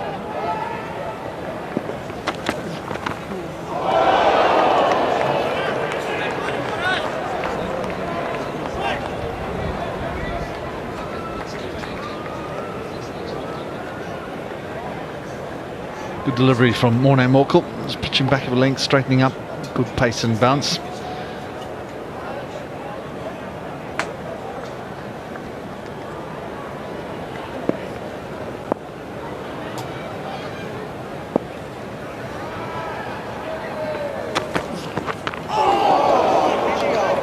That did just a little bit. Not quite enough as far as South Africa's concerned. Yeah, you're walking down the order. Ryan Harris normally bats at 9. He's one up ahead of that this innings because of the injury to Shaun Marsh. You're not expected to face bowling like this. The previous ball pitched back of a length, nipped away, and this one similar sort of length, nipped back, went the other way, decided to leave that one, nearly lost his off pole. Correction on a statement I made just now. Ooh, over the top of off. It's 15 wickets have fallen since lunch.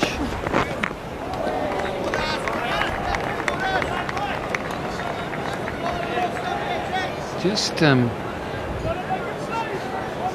mean, what we saw just then with it nipping back, going over the top of off, we've seen on other pitches, we've seen them on. I'm still trying to make up my mind just how much of this is just the strangeness of cricket sometimes, and how much it is actually the pitch, or whether it's just really good bowling. Yes, Smith hangs on to this one.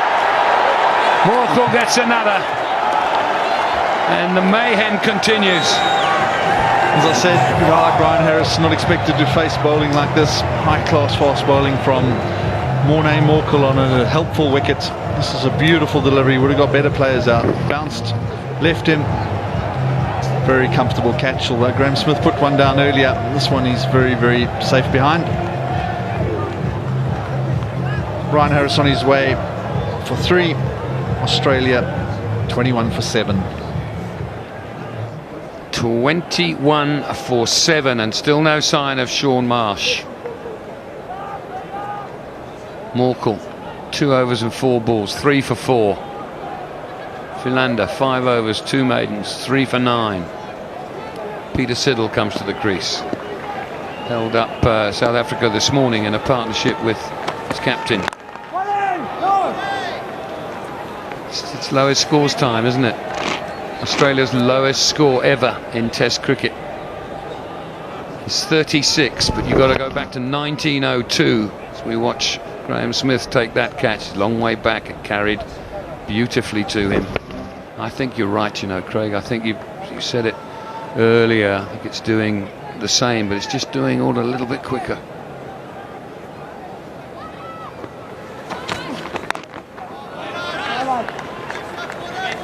Left 21 for 7. Out, caught in the gully. Whoa!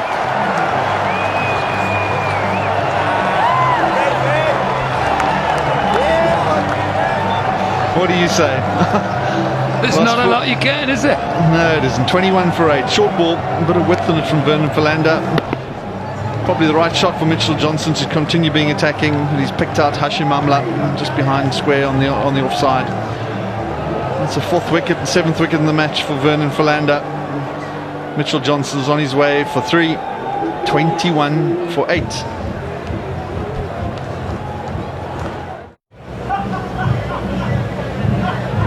Shaun Marsh finally makes himself very uncomfortably out to the crease. He's obviously in some discomfort.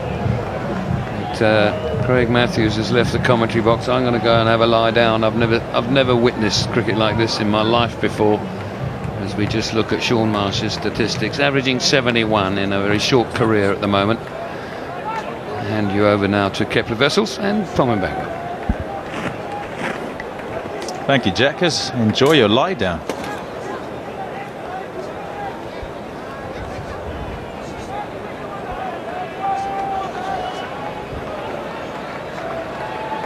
It's been unbelievable.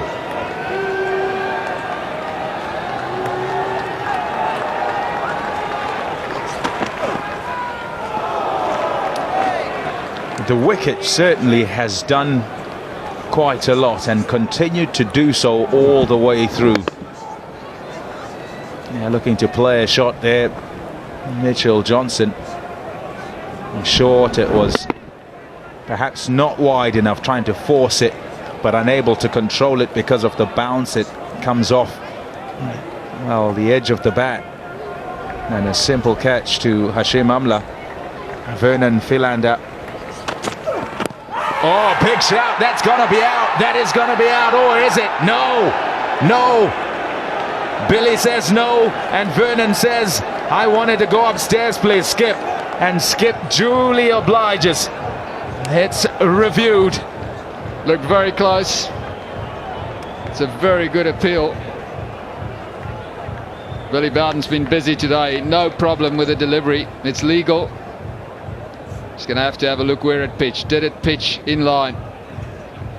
If he doesn't hit it, you've got to say that, oh, no, nothing on that. May well be an issue of pitching outside the leg stump. That's the other issue. Well, that's the issue. He didn't hit it, and it hit him very low down, so it would have gone on to hit the stumps. But where did it pitch? Yep, that's the question. Right arm over bowler, you want to be very full in order to pitch in line with leg stump, in line with the stumps, within the zone. No bat. Definitely no bat. I think there is a question about where it pitched, actually, having a look at that replay and how far back it is. No, it's enough. There's more than half the ball pitching in line with leg stump. That is why Vernon Philander was so convinced. DRS again gets a change and gets a wicket. Marsh has to go back to the change room, and Vernon Philander on debut has 5 wickets, 5 for 9. Sensational performance by Vernon Philander. No problem there. That would have hit middle, halfway up, pitched in line. Excellent spell of bowling by Vernon Philander. He bowled well in the first innings, even better in the second innings. He was convinced, wasn't he? Brave to come out, Sean Marsh, but he's got to go without scoring. 21 for 9.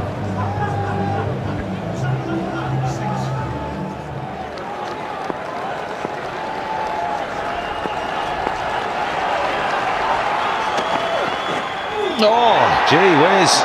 Every single delivery is an event. You expect something to happen every time the ball is delivered. Incredible. Nathan Lyon has walked out there. He's faced a delivery, played and missed. Best of 13. If he gets there, it'll be only playing double figures in the innings. There's another look at that wicket. So just pitched in line, would have got on to hit the stump, so no problem. 5 wickets for Vernon Philander.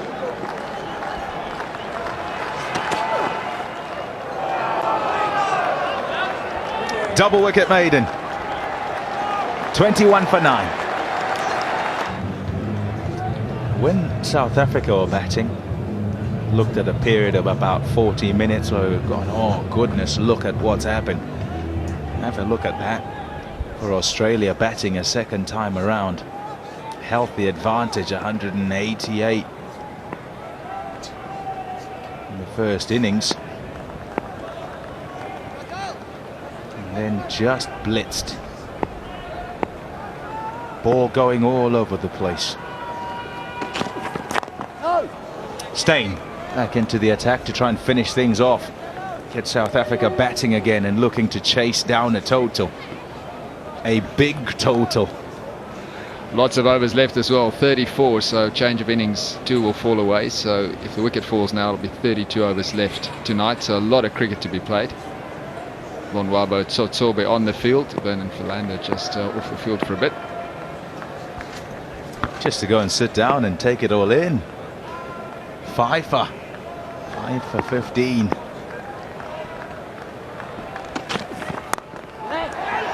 Was in the air for some time, but didn't carry to the fielder. It's got to be said, personally, I wouldn't have gone for Philander. I thought that South Africa were all right as far as their pace bowling attack is concerned, and that Tsotsobe had made good strides in becoming a good foil for Morne Morkel and Dale Steyn, and also that Cullis was more than adequate in completing that foursome. The selectors looking at things and turning up here at Sahara Park Newlands, deciding they'll go with Vernon Philander. So they hadn't done anything wrong, but felt that he would do well here. And they've been proved right. It was a good call. He's a skillful bowler. He has bowled well over the last 2 seasons or so in domestic cricket. Just nibbles the ball around. He's a thinking bowler and has become an experienced, skillful bowler at first-class level. Well played. Good shot. A good strike for 4. First batsman to get into double figures in Australia's second innings. The lead, double Nelson.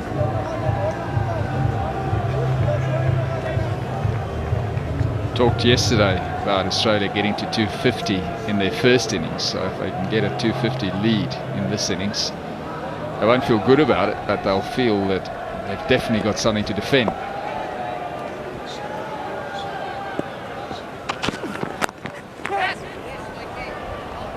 Yeah, final word on the whole Philander and Sotobe issue. I think it's in many ways the same as the Jacques Rudolph and Alviro Peterson scenario, where Philander has got so many wickets in domestic cricket and continually performed well, and the selectors have looked at the team and said, well, how much more can you ask a bloke to do? He deserves an opportunity. And he's done well at emerging player level, he's done well at A-side level, so he's earned his spot.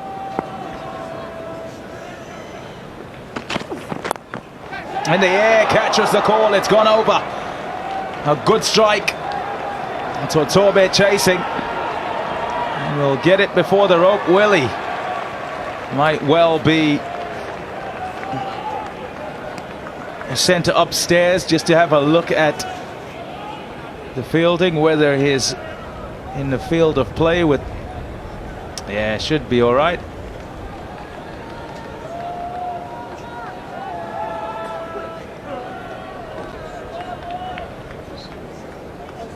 .38 for 9.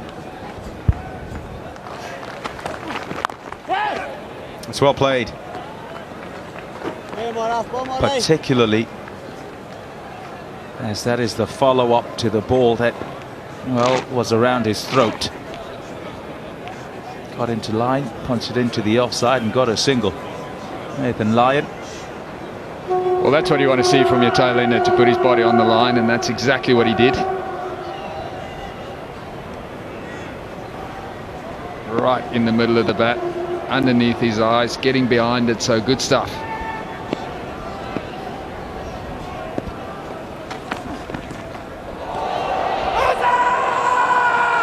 There's a shout, there's a shout, there's a shout from Morne Morkel. He believes that he's got the guy out. He's appealing again, and he's saying to his skipper, you've got to go upstairs. And that's a sympathetic I am going because you say so. So this will be reviewed. He is certain, Morne Morkel. Graham Smith did say, I heard something as well, but what was it? Well, the ball's legal. No one else went up for the appeal, only Morne Morkel.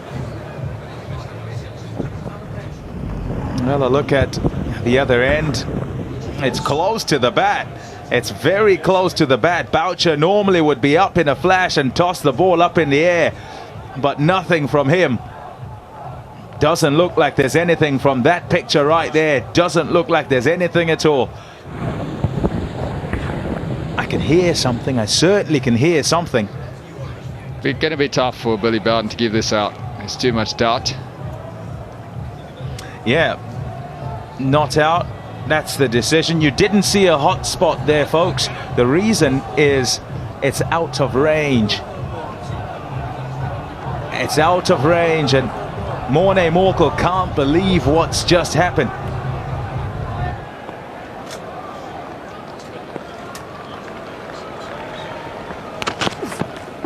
Stain continues. Yeah, bit of a discussion between players and umpires after that hot spot wasn't seen because it was out of range. South Africa no more reviews. They've lost it because they went upstairs and the decision remained as not out, so it was unsuccessful. Time for a change in voice. Mike Hazeman and Alan Board. Thanks, Pommy. Have we missed anything, AB? What's been going on? Any action here at the moment? Goodness me.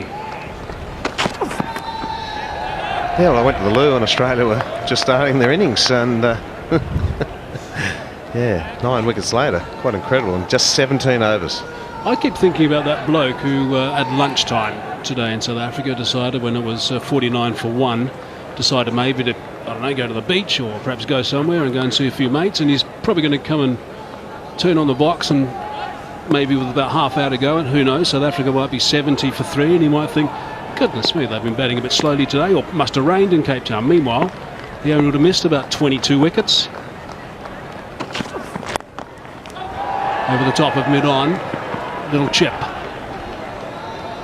Handy little partnership, this one.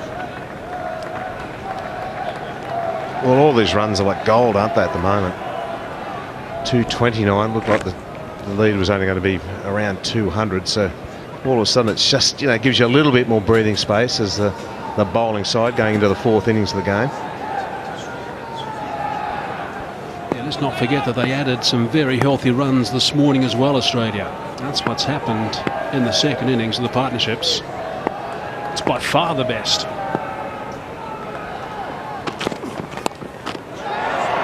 You can add a few more to that as well. It's another boundary.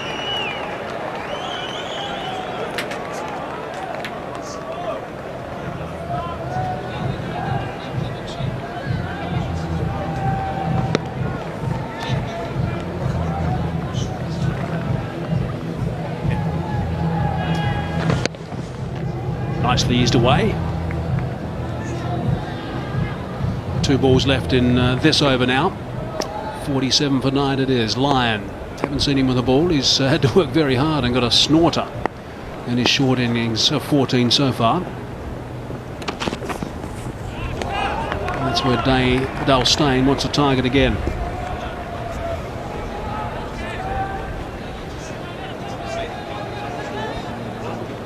Yeah, banging the ball in, just getting a little frustrated with the way the tailenders are playing. Anything up, they're trying to have a big heave-ho at.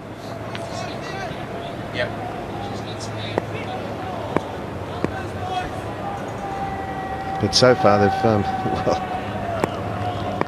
golden little partnership as far as Australia's concerned. All out for 47, goodness me.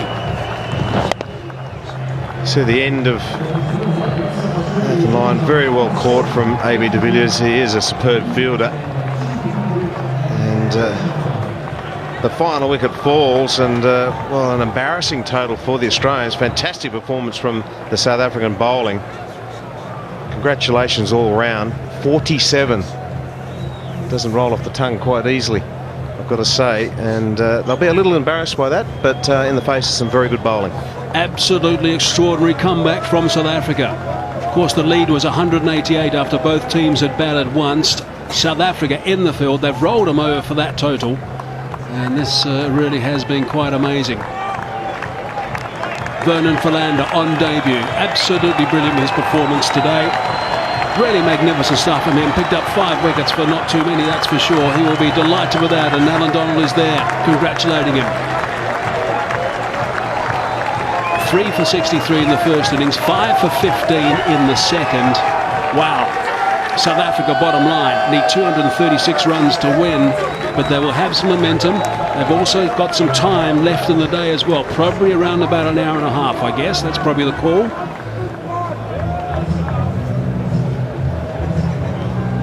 It's been quite an incredible afternoon. When you look at that Australian batting card, it makes very dismal reading, apart from Siddle, who's played well today. A couple of innings from him today, and Lyon at the end, but 47, there's no way the pitch played that badly.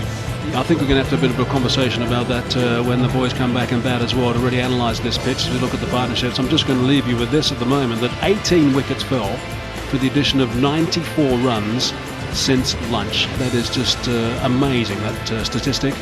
And we need to have a proper discussion about this track because we need to analyse it, because that says it's not a good deck, and I'm not sure that's the case. I think the bowling's been very good. Philander leading the pack with 5, Stain getting a couple, and Morkel 3 for 9, so they didn't waste any time at all. And we've got 29 overs to go in the day. That's how we read it at the moment. But wow, we have had action galore. Goodness me, it has been extraordinary. DRS has been used a lot. Billy Bowden is probably exhausted.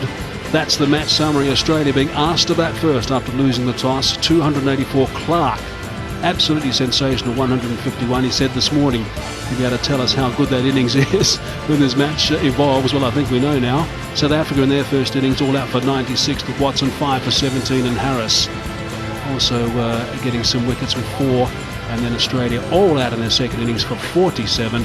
And South Africa now need 236 runs to win. And we've still got plenty of time to go. And yes, it's only day 2.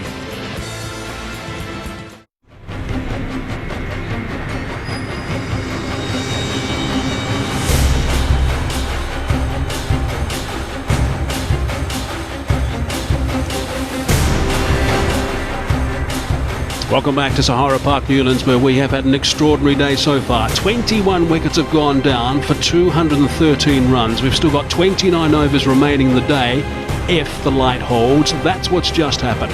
Australia's been rolled out for 47, which is just remarkable. Earlier, of course, South Africa had a lot of trouble being rolled out for 96. And now South Africa need 236 runs to win. They'll have momentum after that performance. There'll be cock-a-hoop, I'd imagine, in the change room, but we'll know that they've got some work to do. Have a look at the fall of wickets down the bottom. 6 for 18, and that's downward spiral just wasn't halted at all. 3 wickets then going down, 9 for 21, and then that little flutter. That good partnership at the end steered them to 47. So 18 overs only. And AB, let's just have a bit of a chat about this track. I think that's the important part about it right now. Yes, it's been one of those surfaces we expected a little bit of seam movement. It had good grass covering and it was quite green on day 1. Day 2 it has browned off. But there's the match scorecard. We've seen one batsman make 151 and do it quite comfortably. Australia make 284. South Africa's reply 96. We thought, well, that's just extraordinary. And then, well, the Australian innings at 47. They were lucky to get there too. They were. Plenty of blue sky at the moment.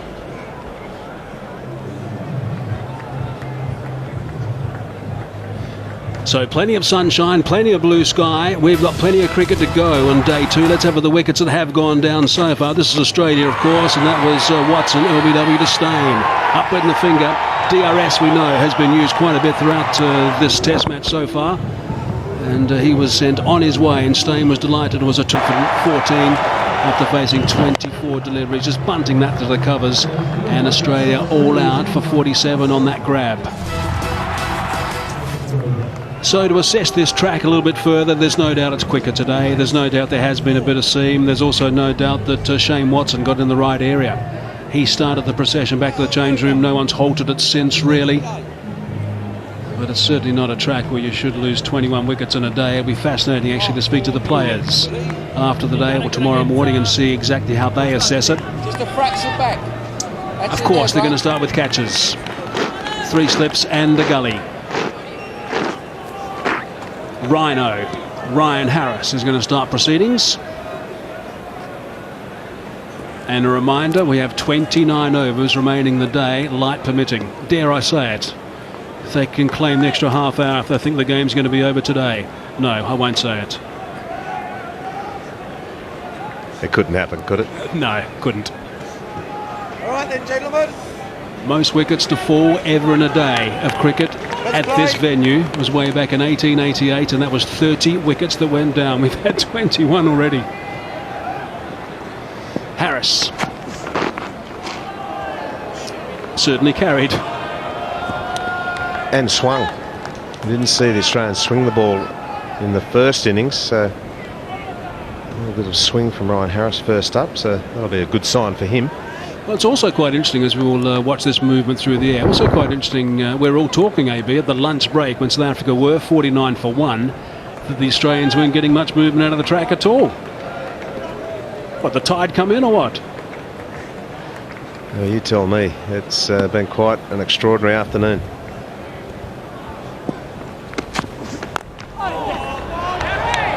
They're away, South Africa.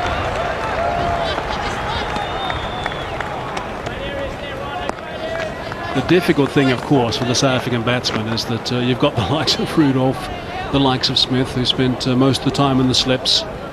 They would have seen the ball jagging around a little bit. The extra one thudding into the gloves of Mark Boucher.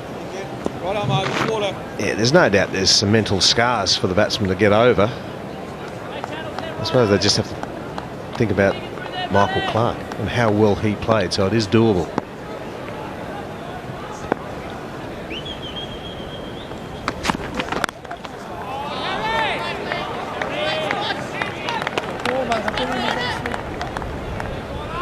When he first started playing provincial cricket and of course made his way into the international side, Jacques Rudolph, he was a sort of player who was always very aggressive and I guess could be termed at times, and he'd probably agree with that, reckless. Doesn't seem that way anymore to me. Seems an aggressive player but far more controlled now. Far more organised is perhaps the better description. The other thing, AB, which you know doesn't help, that every time you're playing for a spot, which if you've got a cluttered mind as a batsman, it's not healthy. No, that doesn't help. If you feel the selector's knife looming and you don't tend to play your natural game. Jacques Rudolph has suffered that in the past, but he's come back a very complete player by the looks of things.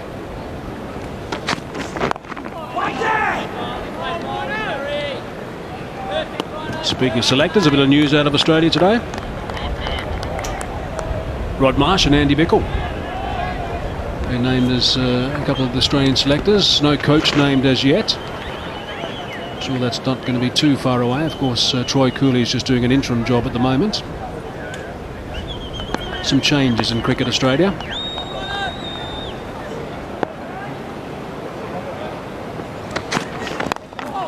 Nicely worked.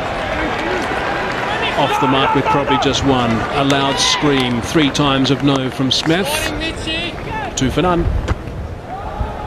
The crowd that's been here today have been treated to lots of action, that's for sure. They've been treated to a pretty pleasant day. I guess it's just about 21 degrees Celsius, I suppose. No real wind, which we had yesterday, which is always good news in the Cape. Lots of blue sky, lots of sunshine.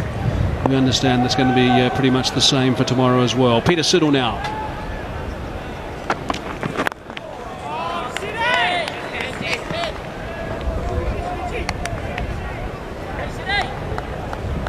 Beautiful afternoon. A bit of a breeze. Sun is shining, so as far as weather for cricket, it's been pretty good. While carnage has been taking place, so the sun's been shining.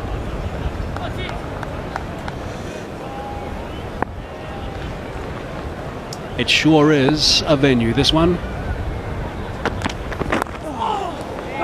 Now that's an outside edge. So let's have a closer look at that delivery from Peter Siddle. Already Jacques Rudolph's gone down just to do a little bit of gardening. Let's see how much it deviates off the deck with this proud seam. Yeah, no doubt it's doing something. But I guess it's expected, it's allowed to, it's a new ball. That's what the fast bowlers like.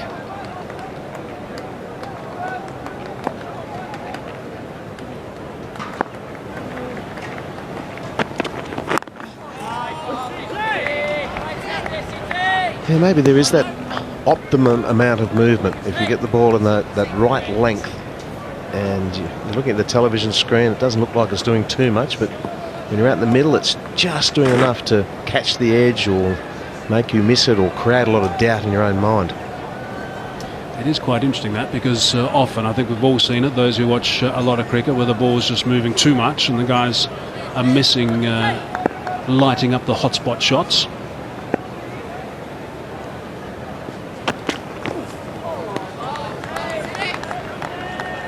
I guess that's got to be the name of the game. You've got to try and leave as much as you possibly can and try and get the gas out of the faster bowlers.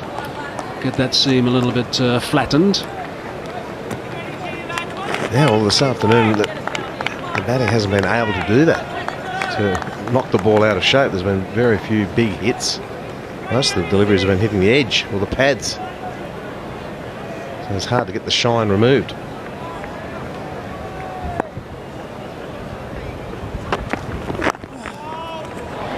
He's that away down the third man. He's going to pick up his first boundary as Jacques Rudolph. You take them anyway, the way the game's run this afternoon. You just want to get a decent bit of bat on it, and an angled bat there and into the gap. So they don't draw diagrams, do they? That's just 4 more. Pretty well played, actually. You could see that it bounced a bit more than what he anticipated, I guess, and hit close to the splice of the bat, but a nice angle of the bat. And this time he drives through the covers, slightly over pitch. That's a very nice shot from Jacques Rudolph. That's going to be back-to-back boundaries. That is certainly going to give him a nice little boost. End of the over, 8 from it, 10 for no loss. Last night it started getting dark in about an hour's time. That's when the umpires surprised me, certainly a lot of us here, and took the players off the park. It is certainly a little bit sunnier today, so we might go just a little bit past that. But that'll be the aim of these two opening batsmen. A lot of communication, a lot of leaving, a lot of chat, a lot of working in pairs, little mini targets, and try and get through to stumps. It's a magnificent shot to end the previous over from Peter Siddle. That's the way to do it. If you get offerings like that, half volleys, you take full toll, and you still have that mindset. But you're right, just some old-fashioned, hard-nosed batting. That's past the inside edge of the bat, and certainly seam back a fraction.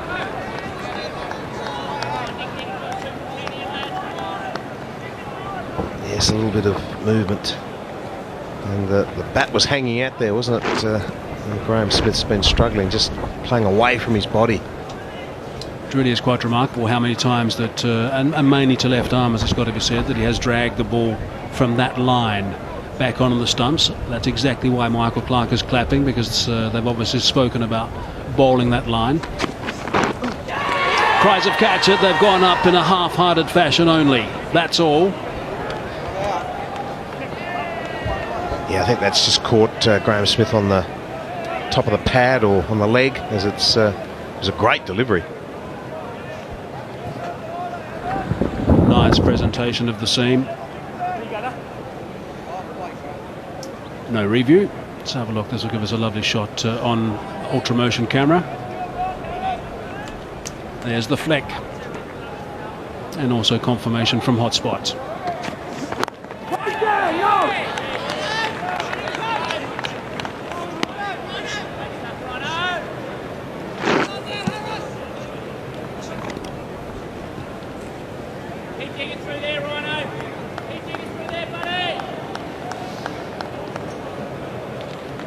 We certainly have been bringing you all the tools in this broadcast from Supersport. Have a look at this. This was an ultra motion drive earlier. Look at that bat turning around, and that still went through extra cover for 4. It really is unbelievable.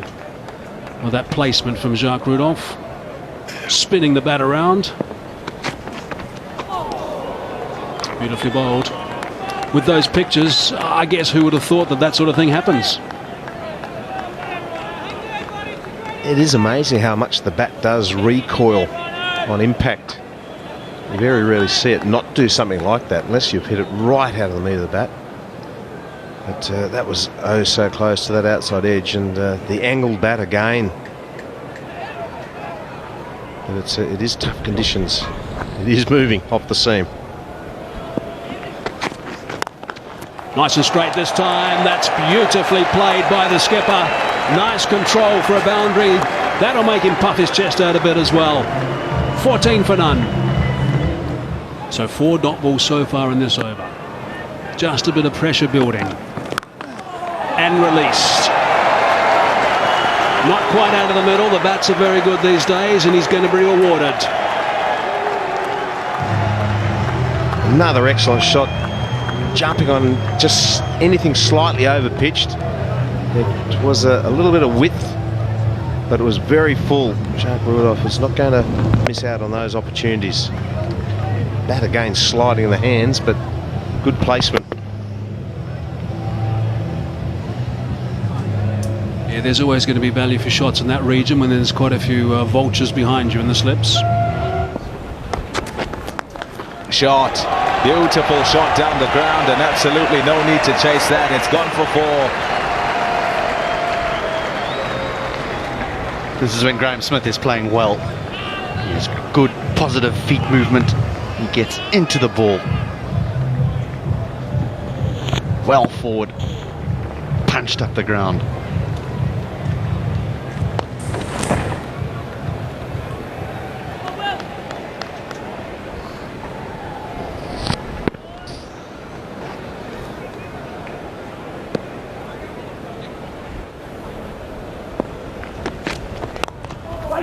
Good shot, very good shot. A chase for Mitchell Johnson, who's quite quick, and he'll haul it in before the boundary. 3 to Graham Smith. Very, very strong leg side is Graham Smith. Can't afford to be too straight, and straight is from off stump to Graham Smith. If it gets outside there, then he has a bit of a problem. The angle of the bat, the technique gets examined. But if you're too straight, if you're anywhere on those stumps, he'll look to work you through the leg side.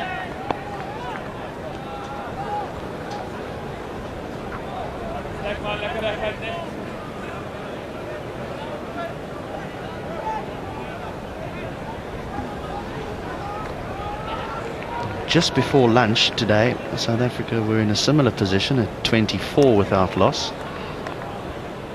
And since lunch, 2 teams have batted.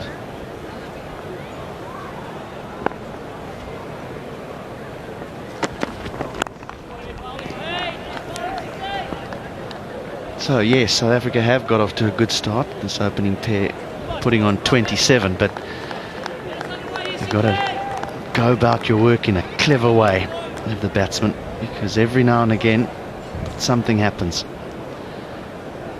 And if it does, if it misses your outside edge or beats the bat, I should say, you've got to put that behind you and move on from there. Know that that's what's going to happen.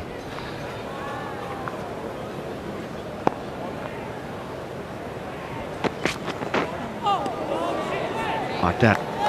Now mentally, he needs to put that behind him. Hence probably the walk to square leg. What do you say to yourself? You walk to square leg, look around, look at the crowd. What are you saying in your mind? What did you say? He's one of the lucky ones. He didn't nick it. The other fellas have. I think really what you're doing is trying to focus on the very next delivery. So you're not focusing too much on what's just happened. Edged it, and it's gone through to the keeper. The first wicket goes. It's Siddle who gets the breakthrough. Rudolph gone. Well, Peter Siddle, he beat Jacques Rudolph's outside edge the ball before. This time gets it in virtually the same position and finds the edge. Haddon does the rest. Australia have struck, and Peter Siddle, well, he's jubilant, and so he should be.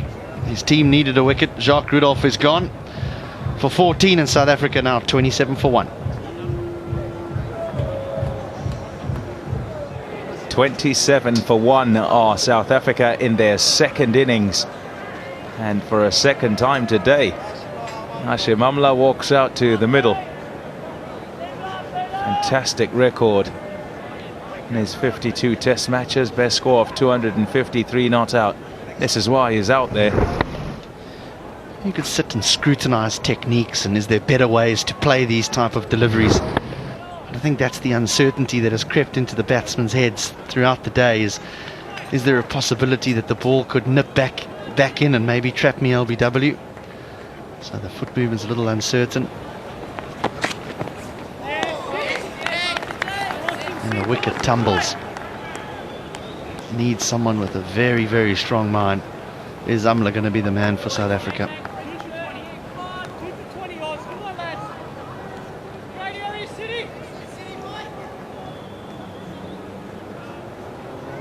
Peter Siddle He gets the breakthrough. Normally he is pumped up when he gets wickets, even more so today. He's fighting, he is. No ball called by umpire Ian Gould.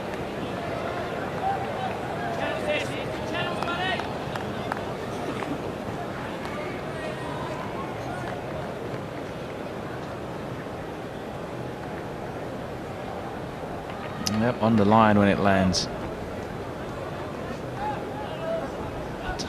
Tight core. Sharp eyes, Gunnar Gould.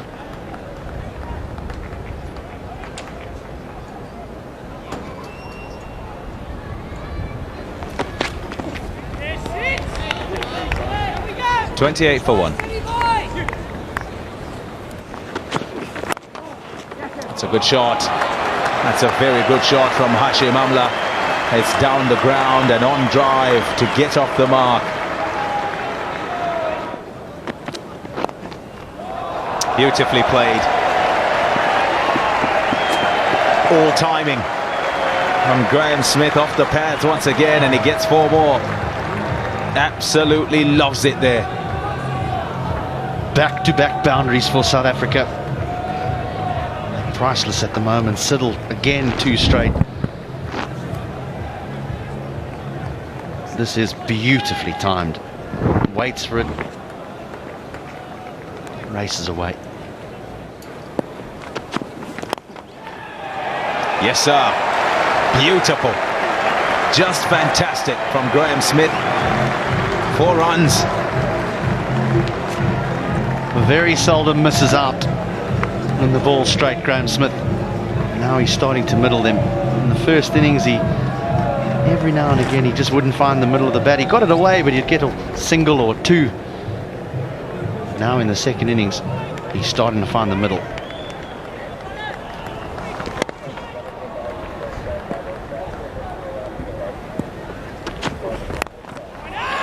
And again, oh yes, this is fantastic. That's where he would ask for it if we were to ask, and is getting it in just that area. On leg stump, maybe on middle, but it's in his arc, in his area. The key for Smith here is his balance. He's not trying to get this ball too square. He's trying to hit it through the mid-wicket region, not through square leg. As soon as he starts to fall over and he tries to get the ball too square, he gets himself into trouble. What a wonderful stroke. Good stroke. And that will be 4. Batsmen collide, running the first, but no damage done. Excellent stroke, and 50 up for South Africa, and they'll be happy about that. So a good solid start in pursuit of the 236. So this is a terrific stroke by Hashim Amla, hitting it on the up and through the line.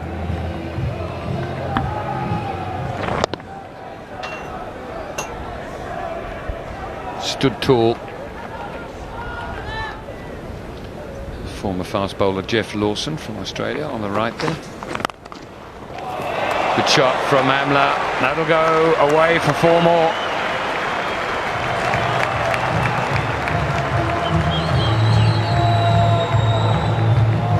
Another good shot from Hashim Amla. Second one. He's driven well through that cover area. So he's looked very comfortable.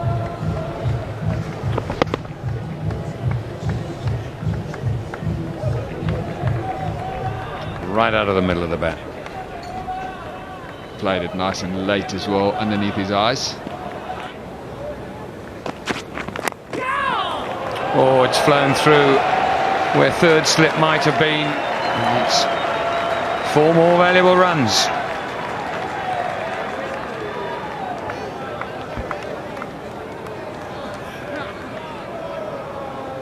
Hashim Amla not in complete control of the stroke. But the good thing was it went straight down. So no opportunity for a catch there. It was pretty much along the ground. So useful runs for South Africa.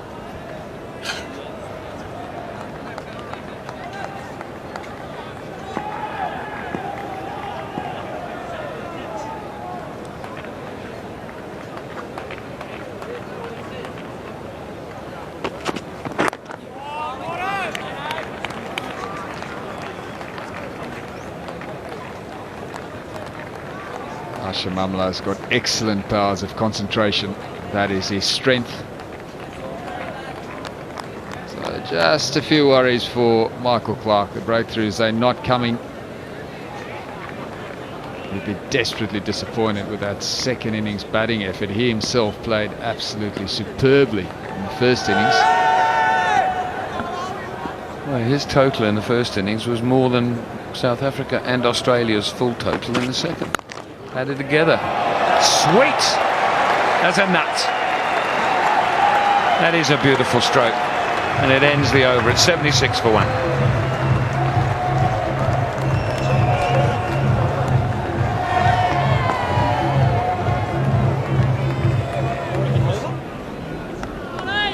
By our calculation, Ryan Harris coming on to bowl maybe just 1 over.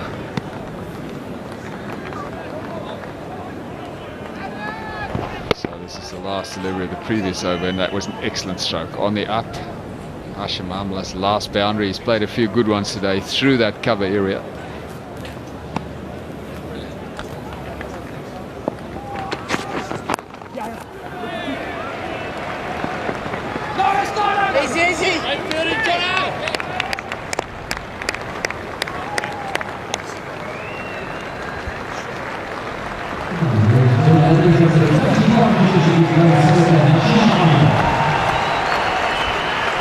Excellent partnership, 50 between these two. Well, they would love to put on another 50 and some.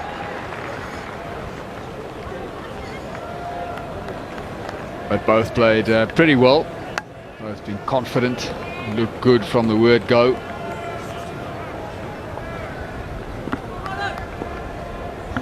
Good positive cricket. The fielding.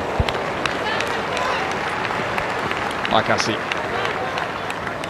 missed out with a bat in this game. That doesn't happen very often.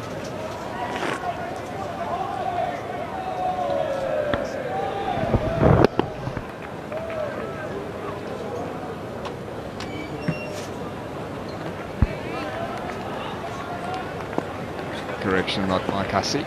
In line. Hasn't bowled yet in this game.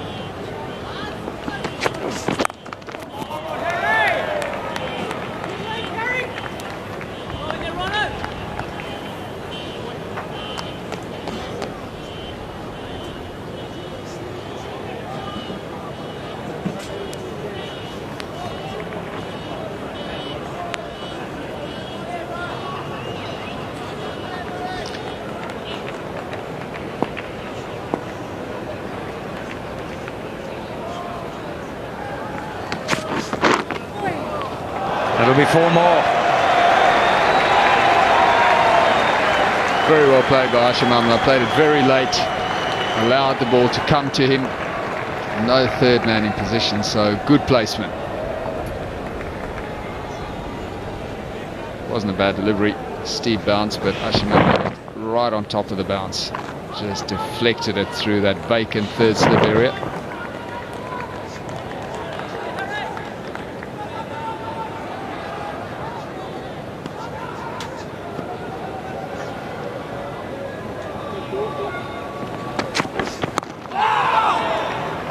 Squeeze that onto the pad.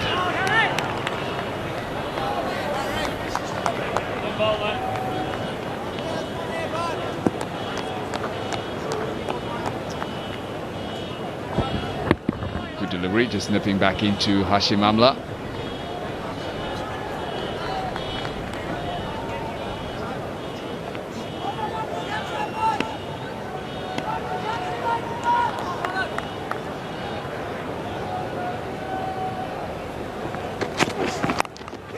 And that's the last ball of the day, and it's been put down in the gully, I think. Goodness me. Would you believe it? I'm talking about playing for any situation. He saw it up there on wide, wanted to hit it for 4. He's been dropped. Like Hussey as well, you don't see that often. It was an easy catch in the gully. It was full, it was wide, went off the outside edge, straight to Mike Hussey. Good catching height as well. So what a miss that was, and what a let-off for Hashim Amla and for South Africa.